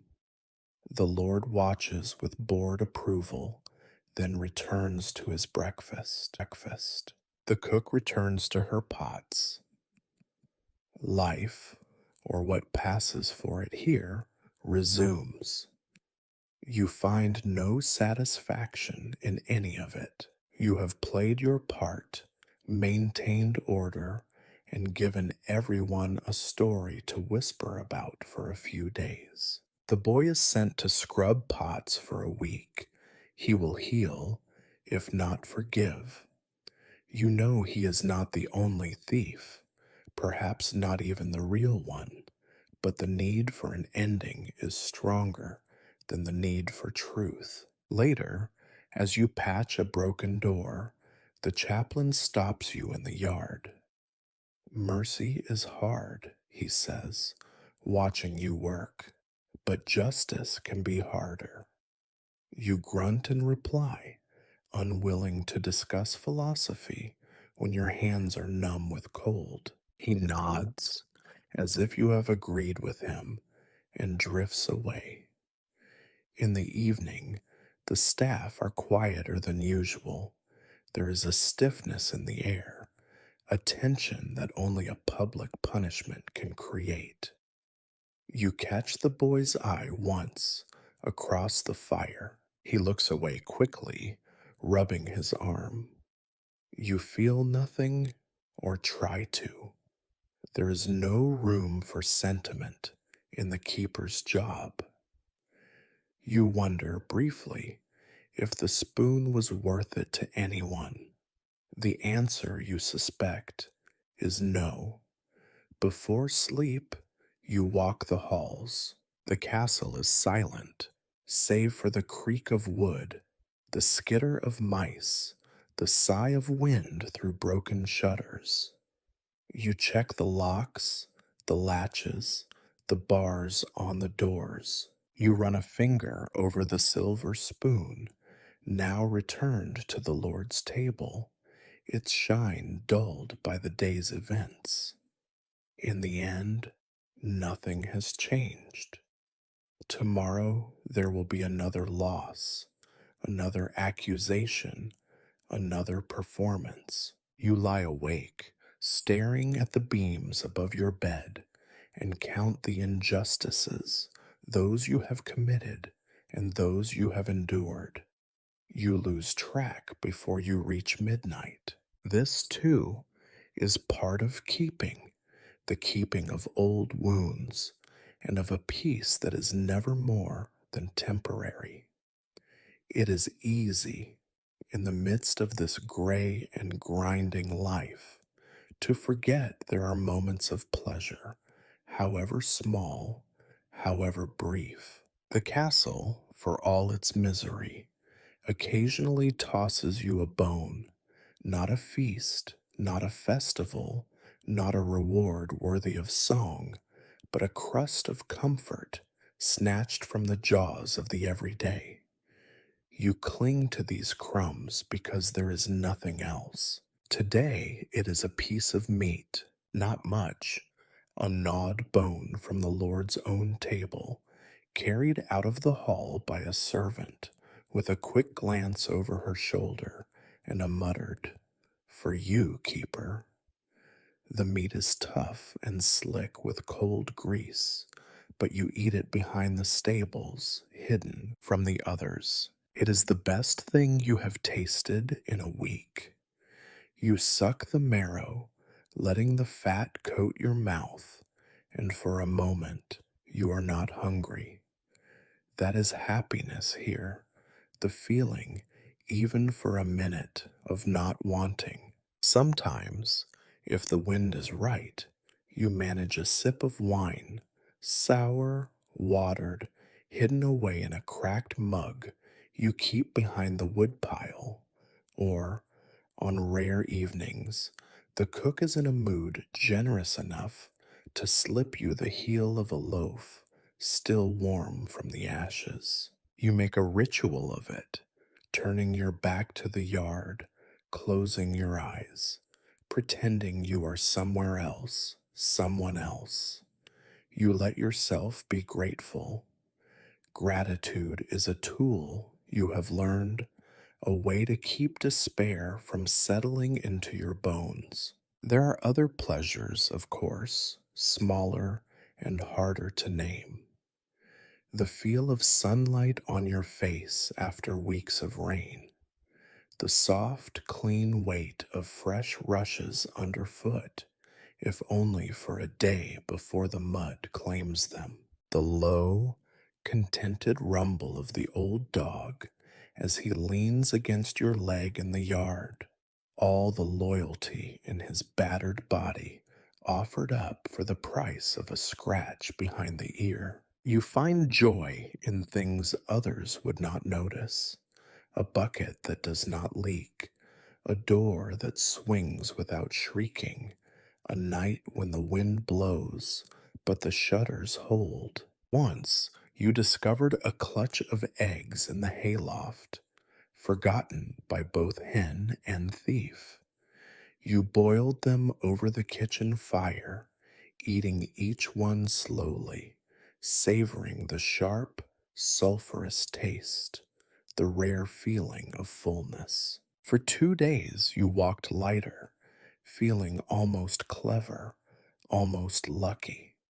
Sometimes the best moments come from silence, when the Lord is away, when the staff is busy, when the sun slips behind the wall and the courtyard glows blue and empty. Those are the times you can pretend the castle is yours alone. You sit on the low wall, legs swinging, and watch the smoke drift from the chimneys, the swallows darting under the eaves. The world as still as it ever gets. No one calls your name, no one asks for anything. The quiet is not peace exactly, but it is close enough. Once in a while, a traveler passes by with news from beyond the horizon. You listen to stories of towns where bread is soft and plentiful, where the market square is swept clean every morning, where laughter is not rationed. You know these stories are half lies, but you let yourself believe them for the length of a conversation. You send the traveler away with a handful of beans, or a spare knife, or an old blanket, whatever you can spare, and you remember his stories when the nights are long. There is laughter, too, though you must look for it. A kitchen girl slips on the rushes and emerges with mud on her face. The cook's curses are so inventive, they become a kind of poetry. The old dog barks at his own shadow and sends the chickens into a panic. You watch these small comedies and let yourself laugh quietly where no one will hear. It is not much, but it is yours. Of course, every pleasure is temporary, every joy edged with caution. If you linger too long over a meal, someone will notice and want to share. If you laugh too loudly, the Lord will hear and ask what is so funny. If you close your eyes in the sun, someone will need you, always, always, before you are ready to move. Even so, you gather these moments.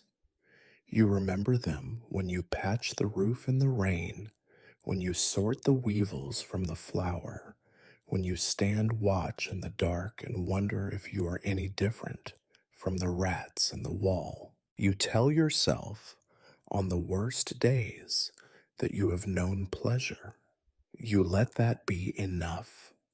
Tonight, you find yourself with a whole apple, shriveled, yes, but whole. You eat it slowly by the fire, spitting the seeds into the rushes, staring at the flames. The old dog thumps his tail at your feet, content with a bit of the core. You listen to the sound of the rain on the roof, and for a little while the castle does not feel quite so heavy. You think perhaps that tomorrow will be harder. There will be fewer crumbs, colder winds, sharper voices. But tonight you have eaten, you are warm, and the shadows keep their distance. You hold on to that as tight as you can. Because here, in this place, joy is not something that happens to you. It is something you snatch, quick and quiet, from the jaws of loss. You keep it secret. You keep it close. You keep it as you keep everything until it is gone. The only creatures more constant in the castle than its keeper are the rats. If you have learned anything over the years, it is that the castle is less a home for people than a haven for rodents. A warm, dark maze of corridors, nooks, and storerooms built it sometimes seems, for their particular pleasure. They thrive in the cracks and corners, in the walls and under the floors, a teeming, gnawing population that mocks your every effort at control. You tell yourself that tonight, like every night, you will make war on them. It is a war you have already lost, but losing is what you do best. You take your trusty club, an ancient piece of wood, polished smooth by 1,000 failed ambushes, and make your way to the cellars, the darkest and most hopeless front in this endless campaign. The cellar air is cold and damp, thick with the smell of spilled ale and old cheese rinds. The floor is slick, a patchwork of mold, slime, and the faint tracks of many tiny feet. You listen, standing in the doorway, for the faint click and scurry, the whisper of movement you know as well as your own breathing. There is always a rustle, always the sound of claws over stone, always the evidence of a world that continues despite your best efforts to stamp it out. You set your traps, small, mean things of spring and wire, baited with precious crumbs. You line the walls with buckets, planks, and whatever else you can muster. Some nights you enlist the old cat, but she is as tired as you are and content to nap near the kitchen fire unless particularly insulted. The cook swears she saw a rat the size of a terrier last week. You do not doubt her. If anything, you suspect she is underestimating them. The battle is not waged only in the cellars. The rats go where the food is, which is to say, everywhere. The larder, the kitchen, the pantry, the very beds of the guards and servants. Nothing is sacred. You find droppings in the flour, gnawed holes in the sacks of barley, tiny teeth marks in what passes for cheese.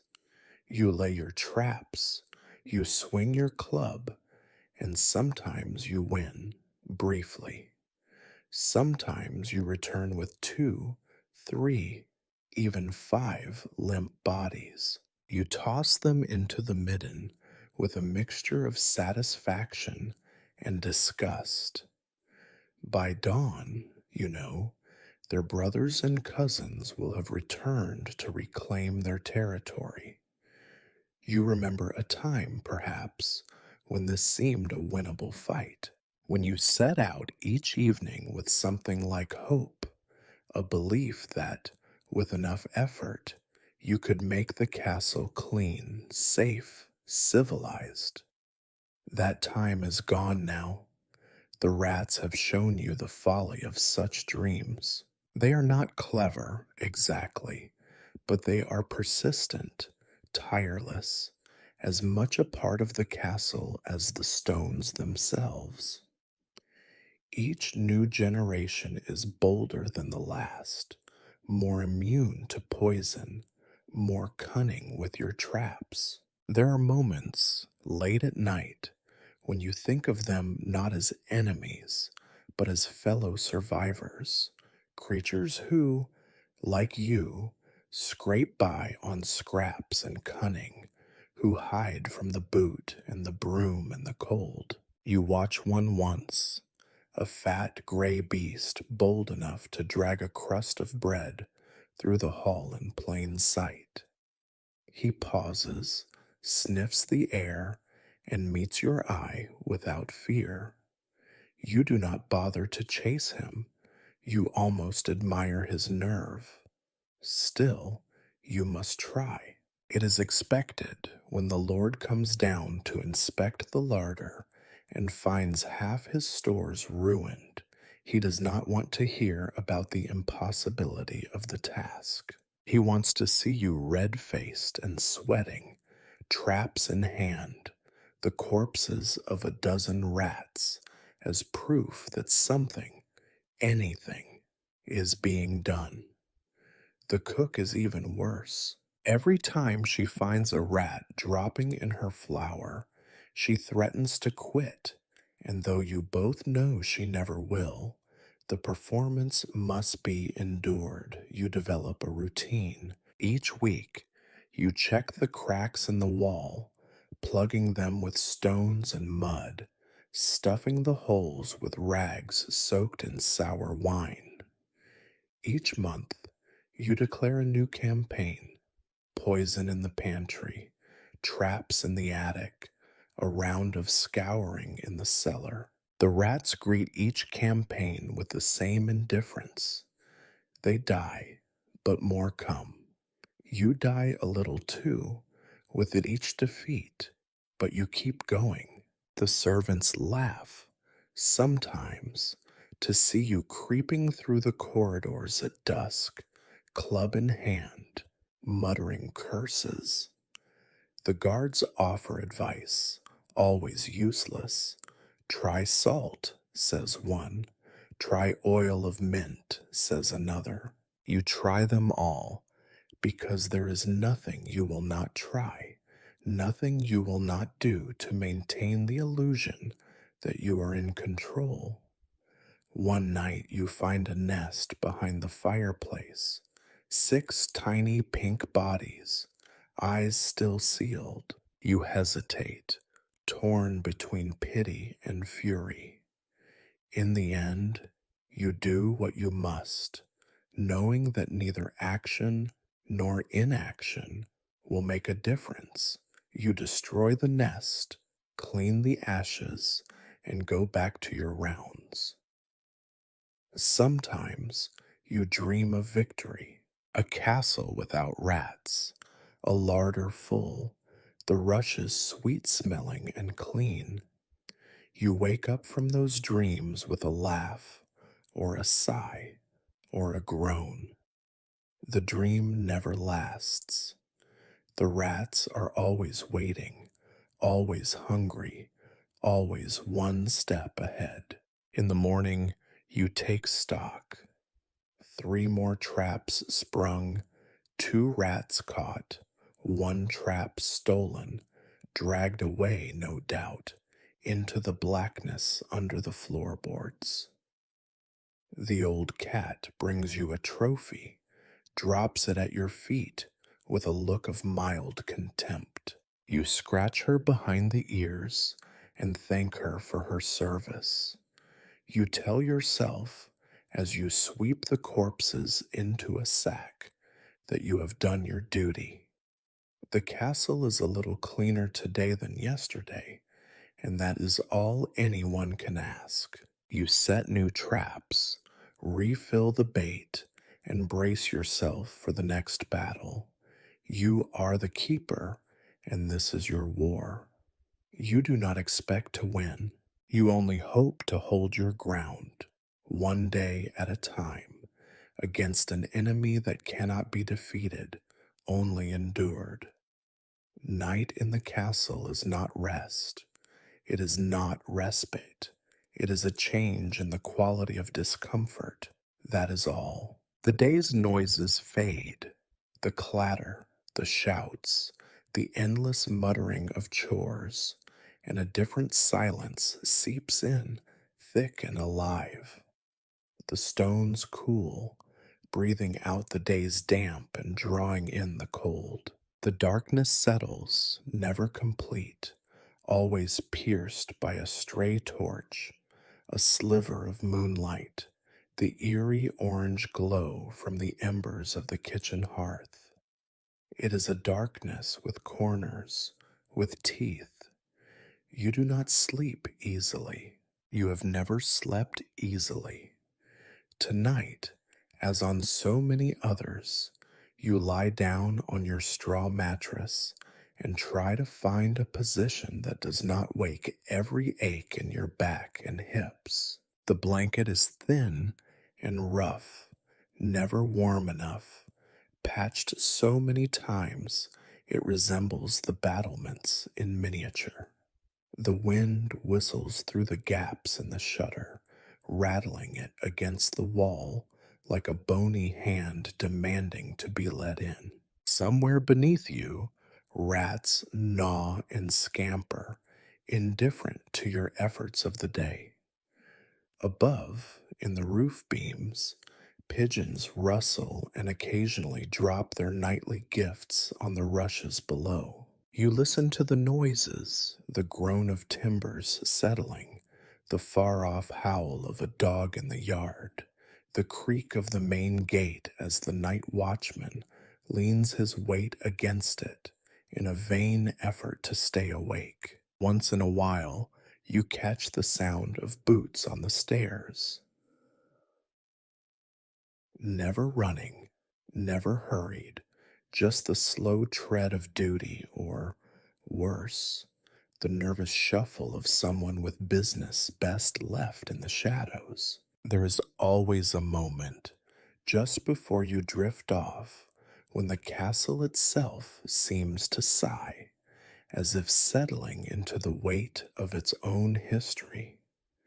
You try to let your mind go blank, to empty it of the day's failures, but the thoughts circle like moths. Did you check the lock on the grain store? Did you remember to set the trap in the pantry?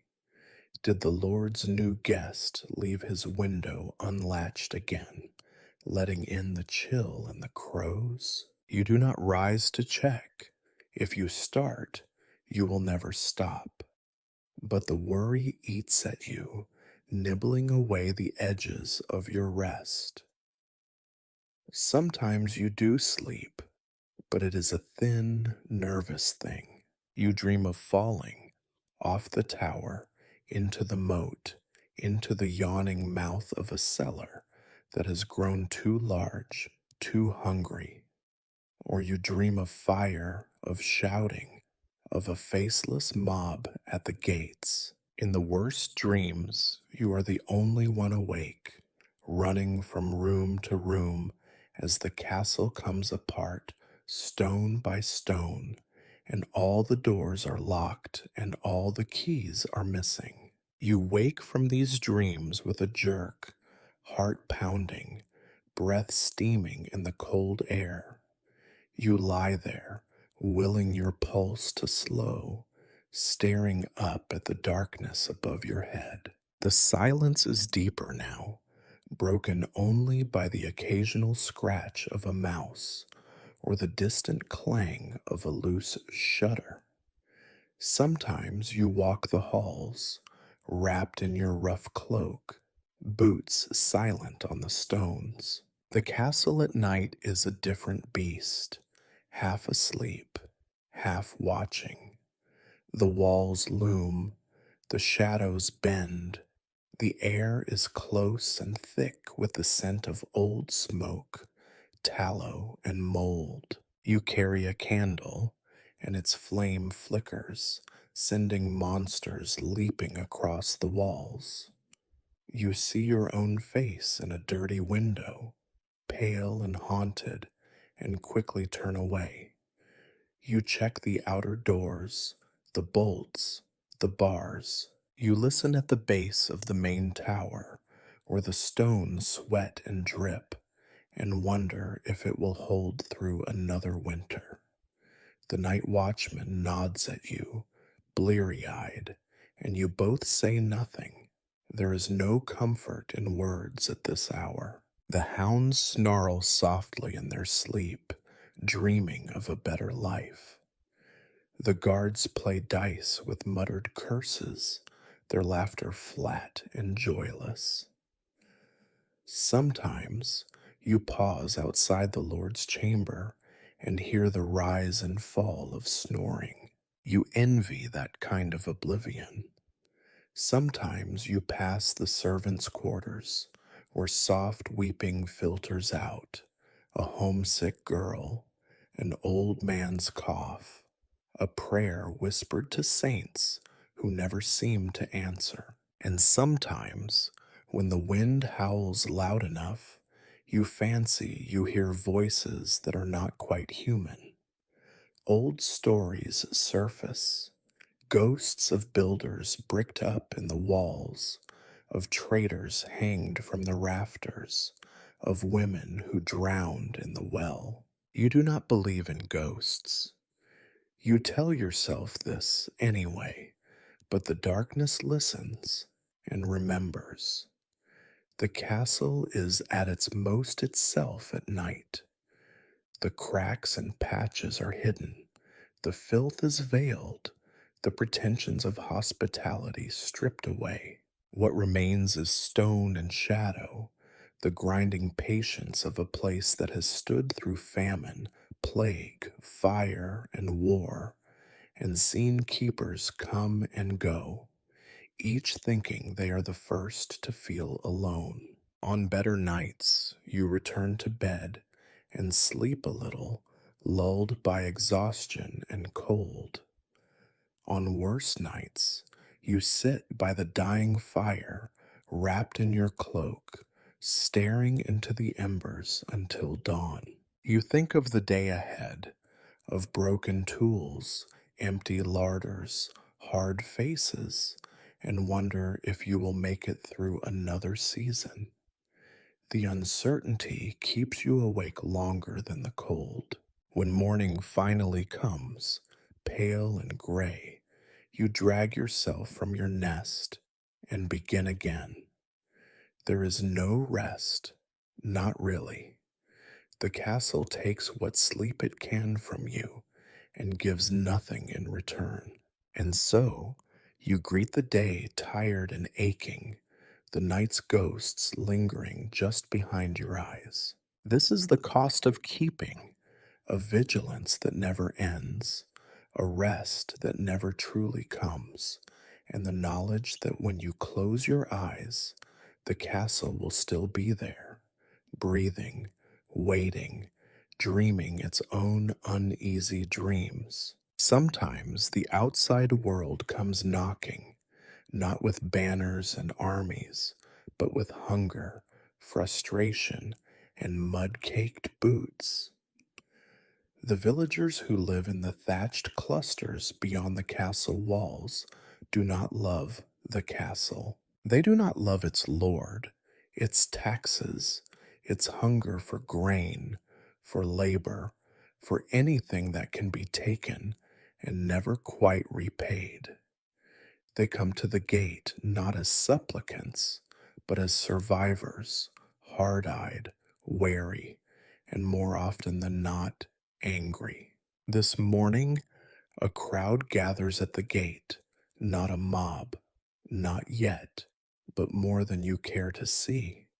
You hear their voices before you see their faces, raised in complaint, edged with fear. They want something, as always. Sometimes it is protection from bandits, sometimes a little grain, sometimes permission to gather firewood from the Lord's forest, now patrolled by men who have not been paid in weeks. Sometimes they simply want to remind the castle that, outside its walls, there are people with needs. You stand at the top of the gatehouse steps, looking down at them. Their clothes are patched and faded, their hands red and cracked from work, their faces closed and tired. There are women with children clinging to their skirts, old men leaning on sticks, a boy with his arm in a sling. Some you know by name, most you recognize only as shapes that fill the fields at dawn and dusk. The first complaint is about taxes, always taxes. The steward has sent men to collect a second tithe this month, and the villagers are out of patience and out of coin. We cannot pay what we do not have, says a man with a limp, and the others nod, eyes fixed on you as if you have the power to fix anything. You know the steward has orders from above, and you know the money is already spent, if it ever existed. Still, you listen, nod, Offer the usual reassurances. You will speak to the Lord. You will see what can be done. The words mean nothing, but they are expected. You do not promise relief. They do not expect it. Next comes the matter of the granary. 2 nights ago, someone pried loose a board and took half a sack of barley. The villagers deny knowing anything about it, but you can see the truth in their faces. Hunger makes thieves of everyone, and you do not have enough to punish theft and still have hands for the fields come spring. You warn them as you must that further theft will be dealt with harshly. A woman spits at your feet. You do not react. Then there are the rumors, always rumors.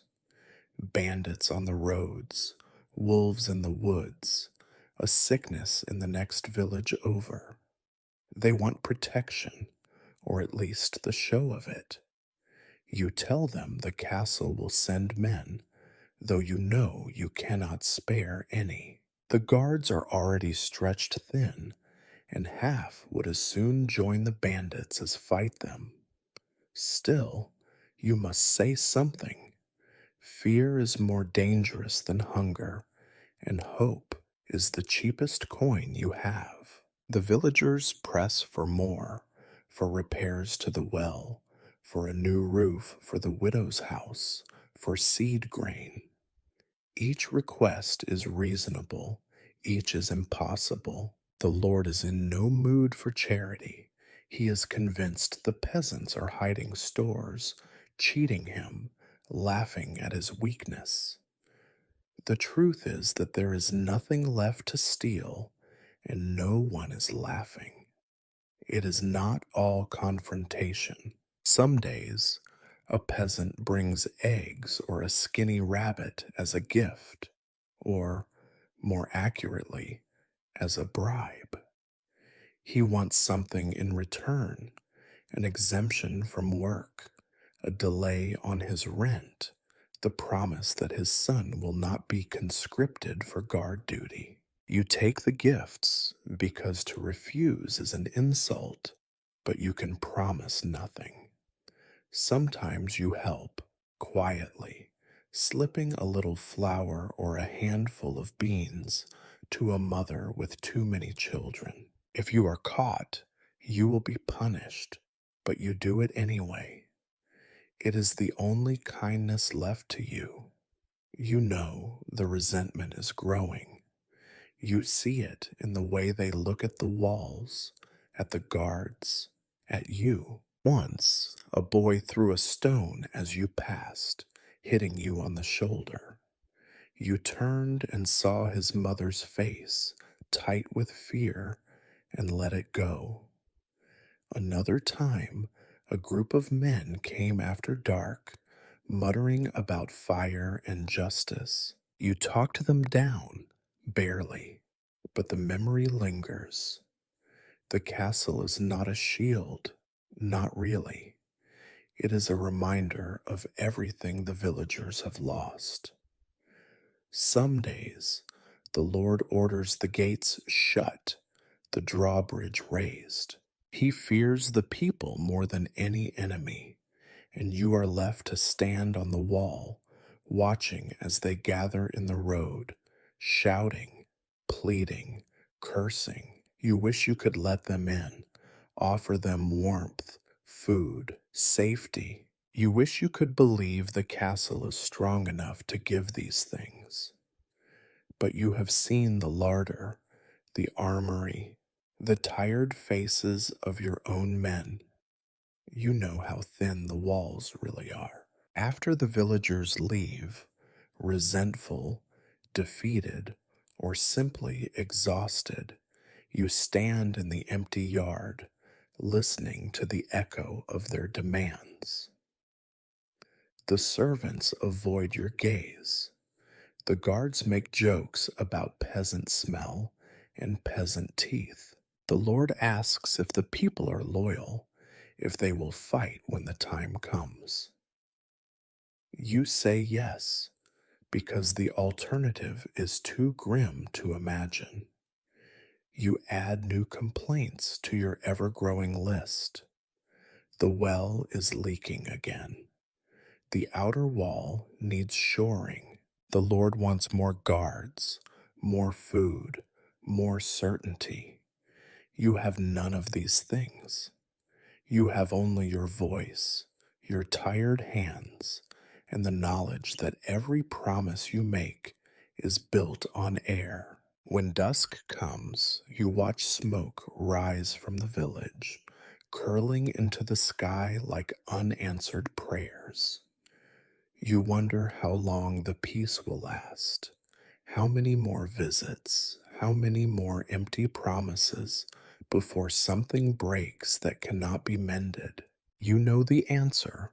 The castle has always stood on the edge of riot. It is your job to keep it from falling. So you make another round of the walls, check the locks, count the stores, and hope for a quiet night. And tomorrow, when the knocking starts again, you will stand at the gate, listen to the pleas, and do what you have always done: endure. Water, like food, is never taken for granted in the castle. There is never quite enough, and what there is often tastes more of stone, mold, or worse. The well, ancient and lined with crumbling rock, sits in the middle of the yard like a patient ulcer. It is the keeper's duty, your duty, to make sure it does not turn from inconvenience to catastrophe. You start your morning with the bucket in hand, though your back aches and your stomach sours at the thought. The wood of the bucket is old, the handle patched with wire, and then every third or fourth trip to the well ends with a slop of cold water over your boots. As you cross the yard, chickens scatter in front of you, and a trio of girls are already lined up, waiting with their pails and gossip. You nod, but do not linger. There are only so many hours in a day for talking about trouble. The well itself is deep, so deep you cannot see the water, only the wavering reflection of the sky. The rope, like everything else, is frayed and threatening to snap. You test it with your weight and say a silent prayer that it will last through at least one more bucket. You lower the pail, listening to the creak and rasp of the old winch. There is a faint echo as the bucket hits the water, then a sluggish heaviness as you haul it up, arms burning. You inspect the bucket's contents for the usual horrors. On good days, the water is just water, cold, slightly cloudy, but drinkable after settling.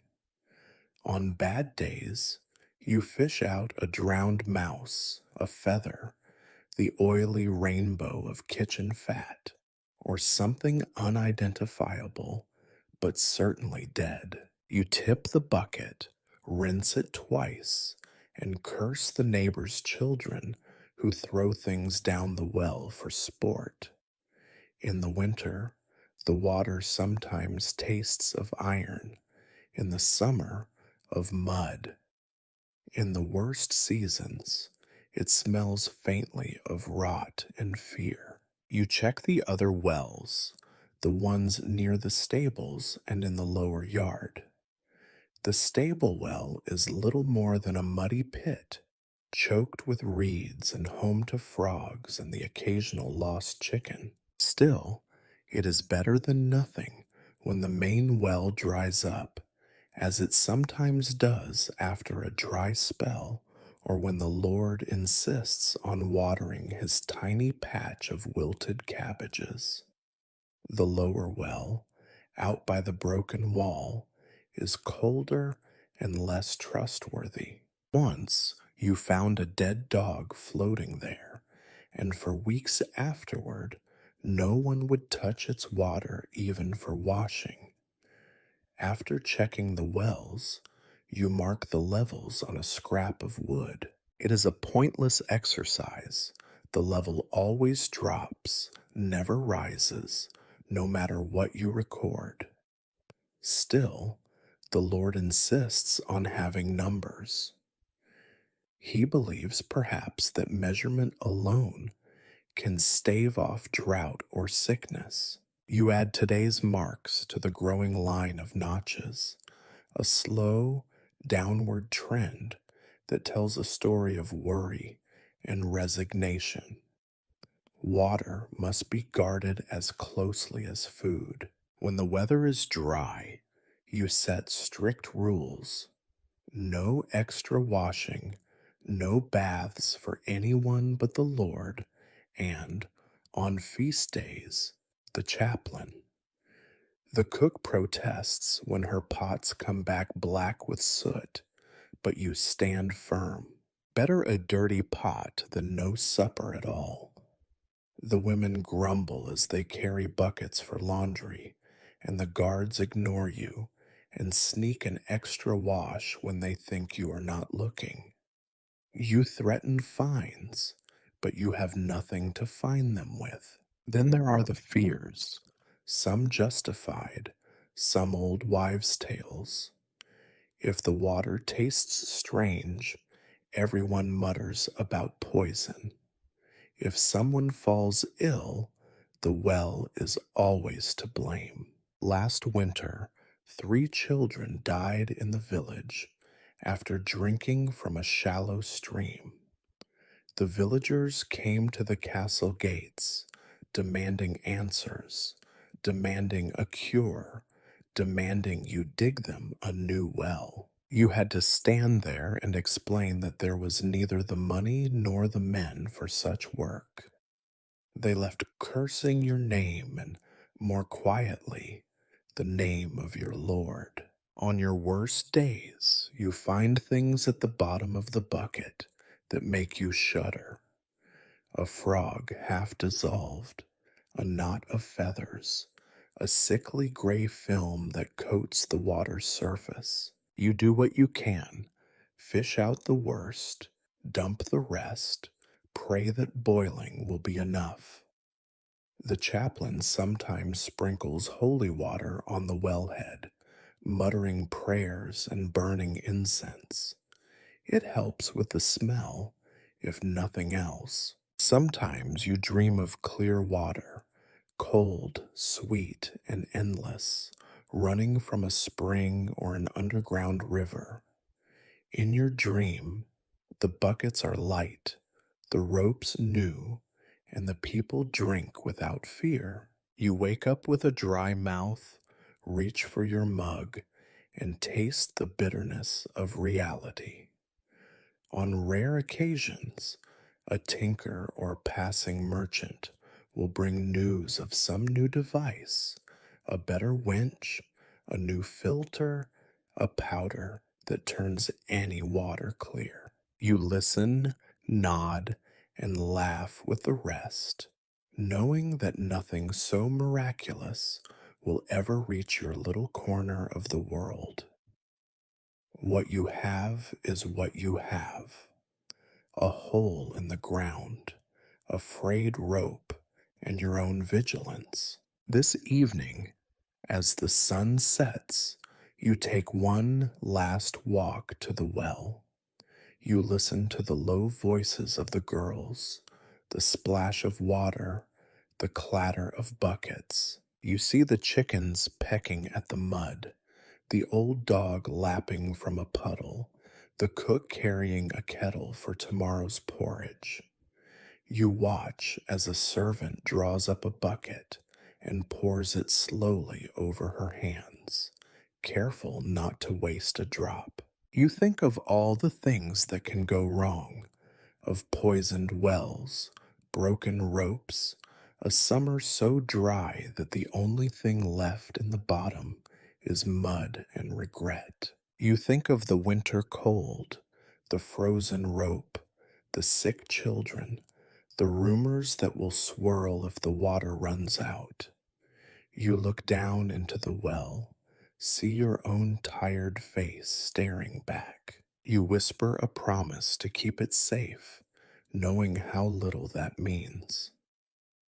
Then you shoulder your bucket and turn back to the castle, ready for another night of restless sleep and uneasy dreams. Because here, even water is a battle, and you, keeper, are always at war. If you were to list all the things the castle needs, it would take a lifetime and all the parchment in the land. There is always something broken, something rotting, something that never worked quite right to begin with. The castle is a patchwork of emergencies, some new, some older than the Lord's grandfather, stitched together by your hands, your hope, and a supply of materials that might fill a child's toy box on a good day. You start, as always, with the list.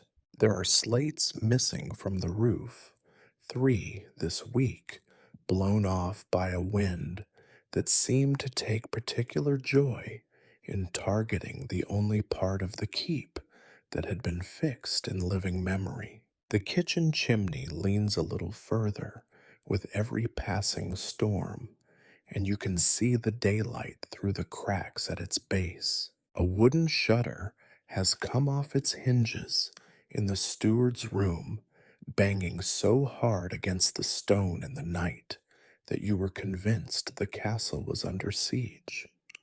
The main gate needs a new lock, and the old one needs oil, which you do not have. You walk the walls, chalk in hand, marking the stones that have loosened, the mortar that has crumbled, the patches of green mold that creep a little higher each week.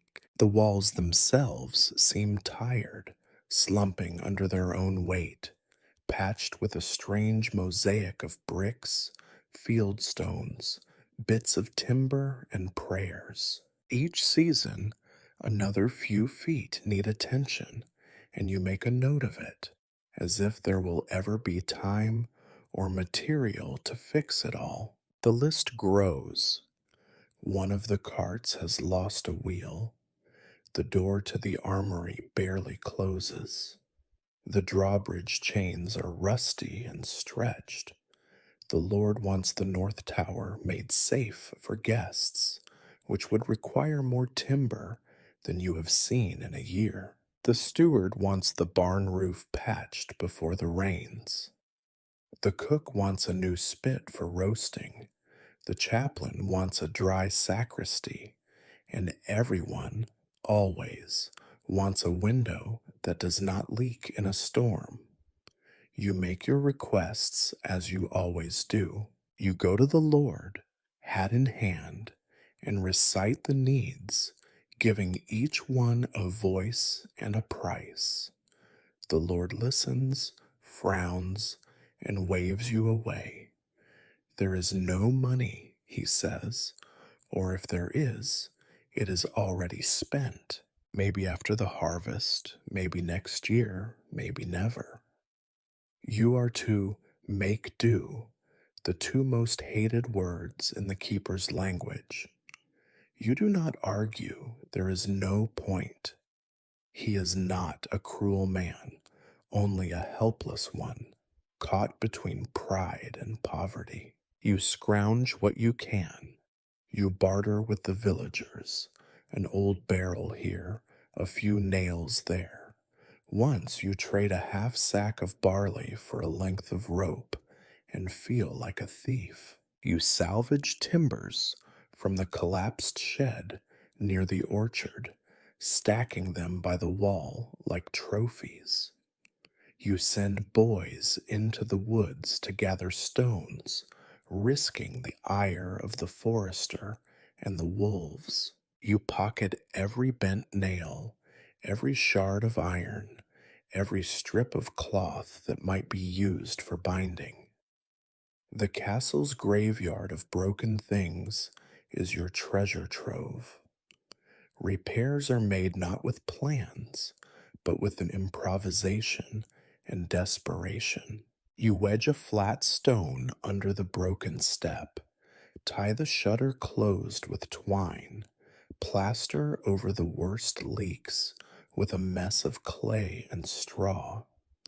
You mix lime mortar with river sand, praying it will hold. For the chimney, you stuff the cracks with rags and hope the wind does not turn. For the gate, you swap the broken hinge for one stolen from an old chest. Everything is borrowed, nothing matches, and none of it will last. The castle is a body kept alive on splints and bandages, always on the verge of collapse. When materials truly run out, you plead. You accost the traveling tinker when he passes, offering bread, a night's shelter, whatever you have. He fixes what he can, mutters about the state of things, and leaves you a little more hopeful and a lot more aware of how little you possess. Once you wrote a letter to a neighboring lord requesting help. The answer came back months later. We are much the same. There is no surplus anywhere. Scarcity is the one thing you can count on. The labor is endless. The workforce always too small, too young, too old, or too hungry to do much more than the minimum. You train boys to carry stones, girls to mix mortar, anyone at all to hold a ladder and hope it does not slip. Every accident is a fresh disaster. The last time someone fell, you used half your store of bandages and lost a whole week's work. At the end of each day, you sit in the yard and look at your hands. They are nicked and stained, the nails broken, the skin thick and numb. Your clothes are patched and stained with lime, your boots soled with scraps of leather scavenged from the dead. Your back aches from bending, your shoulders from lifting, your mind from the unending arithmetic of shortage. Every new task is a negotiation. What can wait? What cannot? What must be sacrificed to save something else? The Lord's chamber must be dry, even if the rest of the keep leaks. The gate must close, even if the barn is left open to the rain. The kitchen fire must burn, even if the chimney might fall. The balance is always shifting, always in danger of tipping too far. Sometimes, at night, you walk the walls and listen to the castle breathe, the groan of timbers, the drip of water, the scuttle of rats. You tell yourself you are holding the place together, that without you it would fall apart in a single season. Some days you believe it. Most days you know the truth. You are not saving the castle, only slowing its decline. One patch at a time, one desperate repair after another. But you do it anyway, because that is your job, your calling, your sentence. The list never ends, the work never stops, the materials never quite add up to what you need. All you can do is keep going, keep patching, keep hoping that tomorrow something will last just a little longer than you expect. In the end, you are not a builder, not really. You are a keeper of shortages, a manager of decline, a steward of not enough.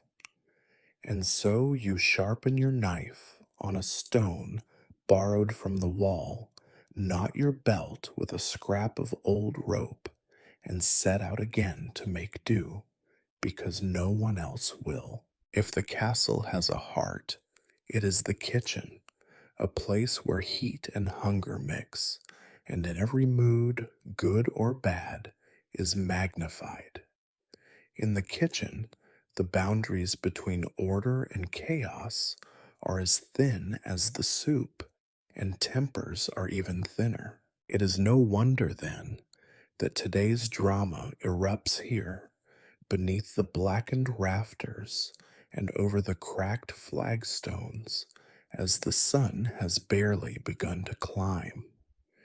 You arrive not by choice, but by necessity. The cook has sent for you with a voice loud enough to wake the dead, and certainly loud enough to send the rest of the staff scattering in all directions. When you walk in, the kitchen smells of boiled cabbage and the sharp tang of wood smoke, unpleasant but familiar. The fire is low, and there is already a fight. It begins, as these things always do, over something small, a haunch of meat left to thaw too close to the fire.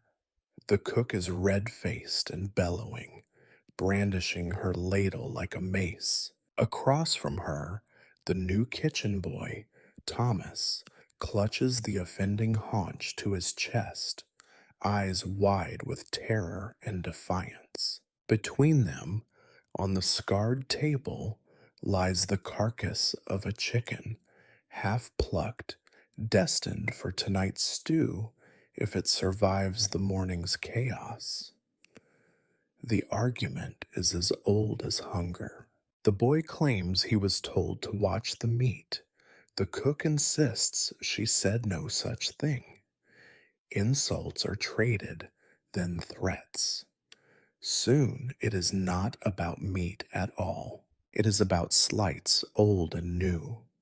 The boy's lazy work, the cook's sharp tongue, who forgot to sweep the hearth last night, who is motherless, who is friendless, who is lucky to be fed at all. You watch as the other staff edge toward the door, hoping to escape the worst of it.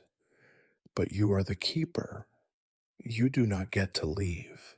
You try to intervene, using your best enough is enough voice. It barely cuts through the noise. The cook turns on you, demanding to know where you were when the woodpile ran out, when the rats got into the barley, when the roof started dripping directly into her soup. You answer as best you can.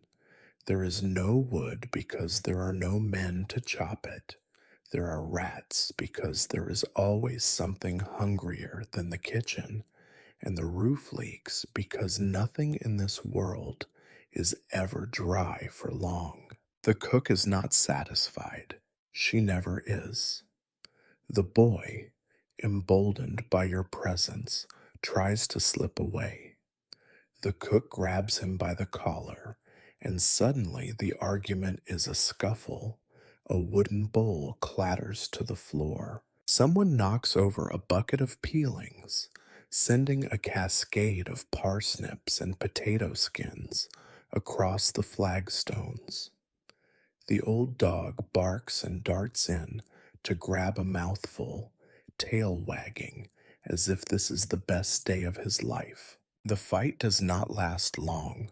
Fights never do, not when everyone is exhausted. You pull the two apart, more by force of will than strength. The cook glares, red-faced and breathing hard. The boy sniffs, wiping his nose on his sleeve, eyes shining with a mix of fear and shame. You order the meat returned to the shelf, the floor cleaned, the stew stirred. No one is happy, but no one is truly hurt either. There is no time for apologies. The work must continue. The bread must be shaped, the fire stoked, the pottage watched.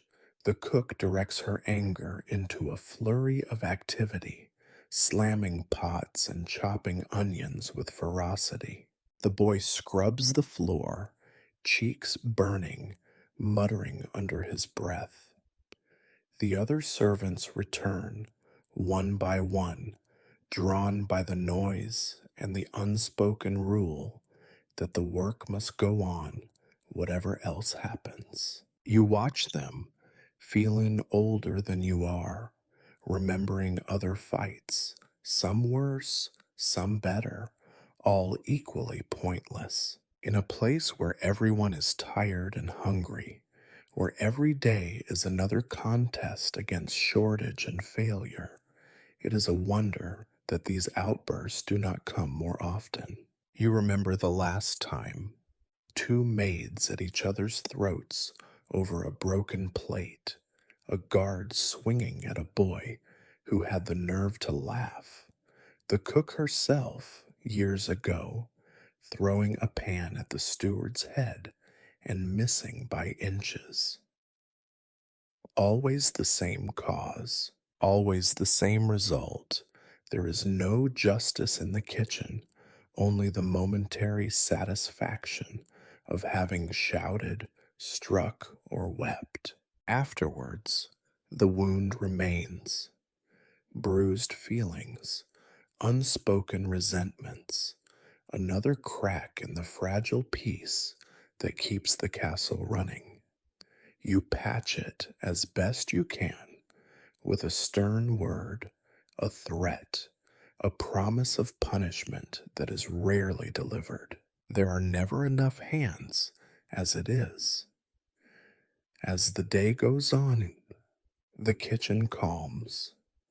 The cook, having raged herself out, grows almost kind, muttering instructions to the boy in a softer tone.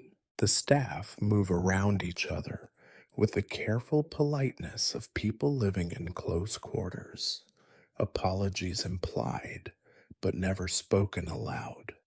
The stew simmers, bread rises. The old dog sleeps by the hearth, head on his paws, dreaming of a kitchen with more scraps. You step out into the yard, the noise of the fight still echoing in your head. You add repair broken bowl and check woodpile to your endless list. Another day, another patch, another bruise to the castle's fragile dignity. You look up at the sky, wondering if it will rain and if the roof will hold. Probably not. But you keep walking because you must. You tell yourself the fight is over, that tomorrow will be better. You do not believe it, not really. In the castle, every truce is temporary, every piece a thin veneer stretched over fatigue. But for now, the stew is cooking, the bread is rising, and the work goes on. That is enough. Winter comes early to the castle, and when it comes with all the gentleness of a mailed fist. There is no slow descent, no golden farewell of autumn. The cold sweeps in one night, finds every crack and crevice, and settles in with the grim certainty of a tax collector. By morning, your world is changed. The air bites. The sky is heavy, bruised with low clouds.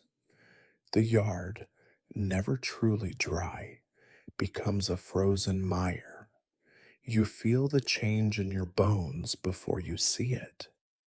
The straw mattress, already thin, turns into a bed of icicles. Your breath rises in ghostly plumes as you dress by candlelight, fingers numb and clumsy, fumbling with buckles and laces.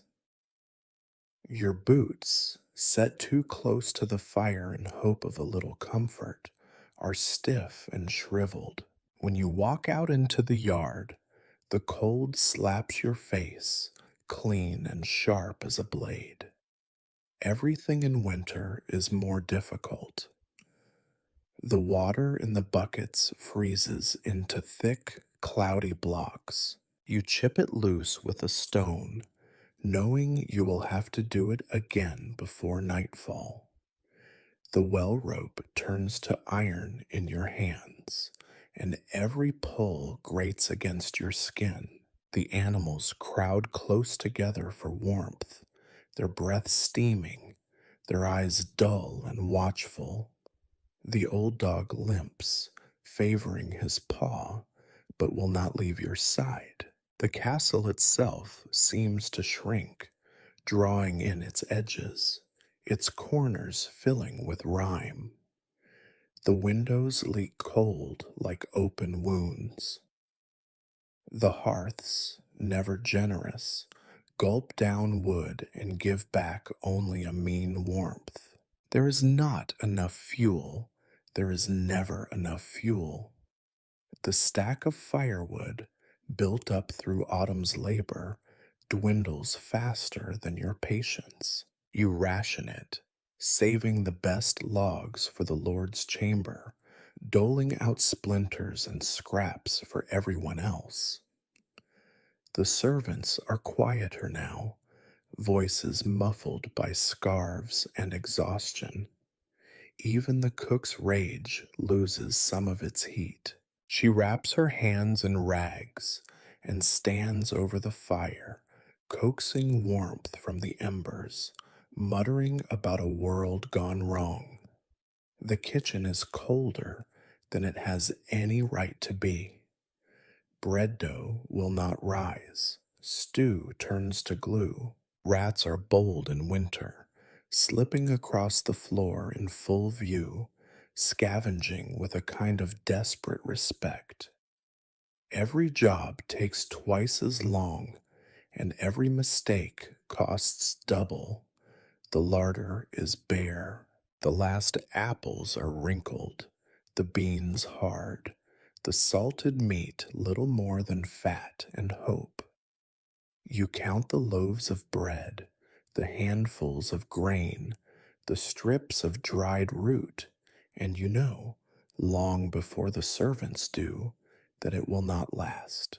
Hunger stalks the hall, sly and patient. Illness comes, as it always does. Coughs echo in the corridors. Old wounds ache and weep.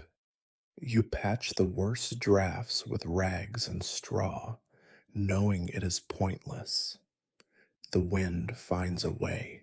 Children shiver in their beds, faces pinched and gray. You hear stories of wolves in the village, drawn by the smell of weakness. Sometimes, late at night, you hear them howl, a mournful sound, not so different from your own thoughts. The Lord is little comfort. He grows impatient, snapping at every inconvenience. His complaints about the cold, the thinness of his cloak, the quality of his food are met with silence. You do not remind him of the choices made, the debts unpaid, the firewood burned for yesterday's feast. He sends for you to ask about supplies, about repairs, about why the men seem more sullen than usual. You give him numbers, half truths, assurances you do not believe. Sometimes the villagers come to the gates, huddled in cloaks, begging for a little grain, a little fire, anything at all. You turn them away, or, when you can, pass them a crust or a broken tool. It is not enough. You hear their curses as they leave, and you do not blame them. You would do the same. Nights are the worst. The cold presses in from all sides. You sit by the fire, wrapped in every piece of cloth you own, hands aching, knees stiff. Sleep is shallow and full of dreams of warmth you have never known. In the darkest hours, You wake to the sound of the wind battering the walls, convinced for a moment that the castle itself will finally give way. And yet, somehow, life stumbles on. The dog finds a patch of sun and lies there all morning. A child laughs at a frost pattern on the window. The cook manages a joke, dark and sharp, about roasting the Lord if things get any worse. The guards share a flask, pass around a scrap of song. You drink weak ale and pretend it burns. You keep moving, because to stop is to freeze, to disappear.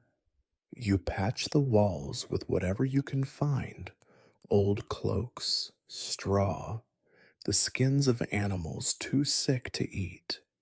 You break the ice on the well. You count the stores, always less than the day before. You measure the firewood, then lie about it.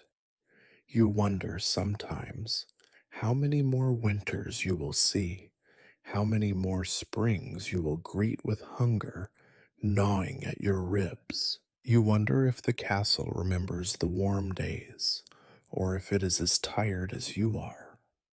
When dawn breaks, gray and feeble, you rise, stiff and bitter, and begin again. There is no other choice.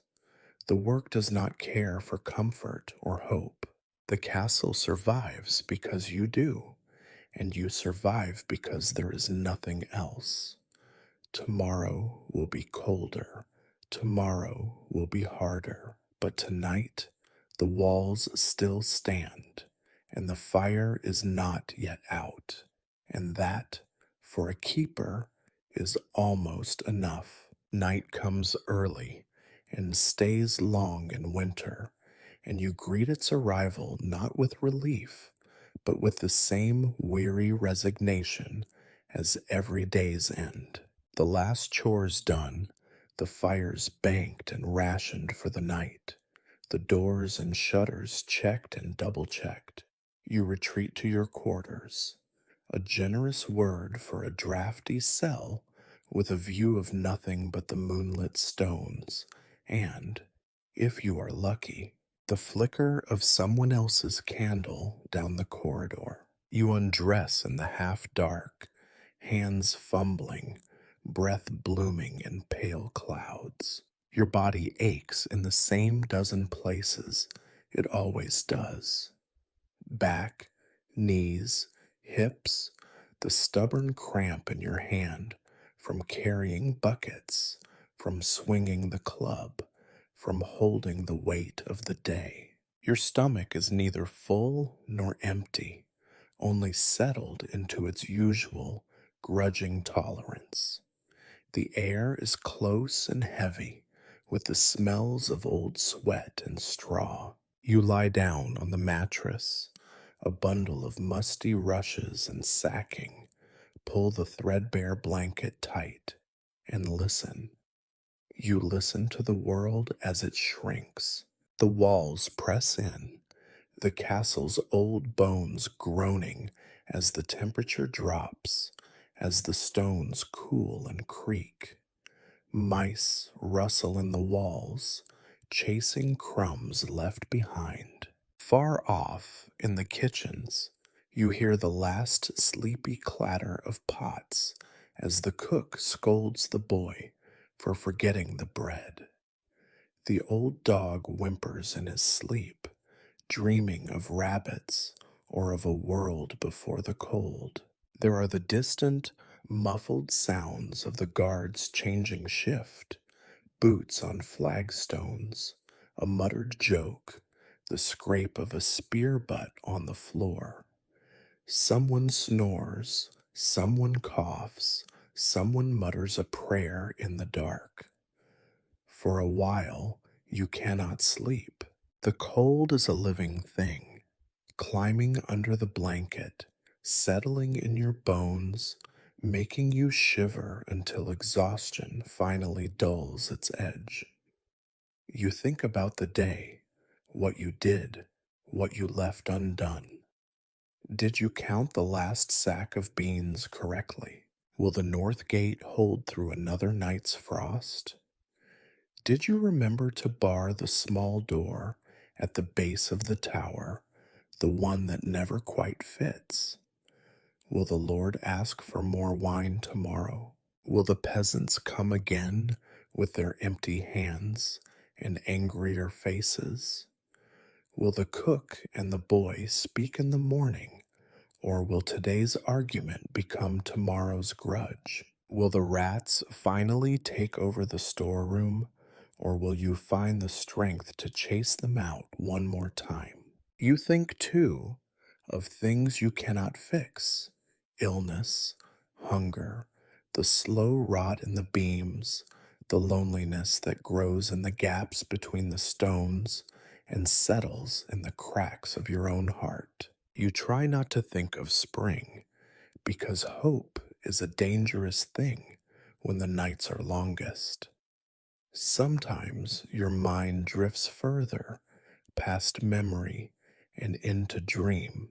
You see the castle as it might have been, a place of color and warmth, banners bright in the sun, laughter spilling from the halls, bread and meat and wine enough for all. You see yourself, younger and stronger, walking the walls not with worry, but with pride. The dreams do not last. They never do. When you finally sleep, it is the heavy, dreamless sleep of the utterly exhausted. Your body sinks into the rushes. Your mind finally lets go of its litany of worries. For a few short hours, you are no one, a part of the dark, indistinguishable from the stones, from the beams, from the old life of the castle itself. But the sleep is never whole. The cold wakes you, or the scrape of something moving in the darkness, or the gnawing fear that you have forgotten some vital task. Sometimes you wake in panic, heart hammering, sure you have heard a scream, a cry, the clang of the gate. Most times it is nothing. Sometimes it is something. You rise and check the locks again, check the hall for fire, check the yard for movement, all without ever quite leaving the fog of sleep. There are dreams sometimes, dreams of falling downstairs from towers into the black mouth of the well, dreams of losing keys, of chasing shadows, of faces you cannot name, dreams where the castle is empty, where your voice echoes unanswered. You do not fear the dreams. They are just another part of the job. And then, too soon, the gray seep of morning begins to push through the shutter cracks, and the world awakens with a cough, a groan, a clatter of feet on cold stone. The first bell rings, a thin sound in the frozen air. Another day begins. You rise slowly, body stiff, head full of old aches and older memories. You dress layer by layer, steeling yourself for the cold, for the hunger, for the endless rounds of keeping that await. The castle does not care about your sleep, your worries, or your dreams. It wants only to be kept standing one more day. So you answer the call, as you always do. You step into the corridor, boots squelching on damp rushes, breath a plume of mist. You begin again, keeping the walls, the doors, the fires, and your own hope in the face of another long, gray day. That is the life of the keeper. Sleep is not rest. Night is not escape. Every morning is a new siege, and you endure, because there is nothing else to do, and because the castle, for all its misery, endures with you.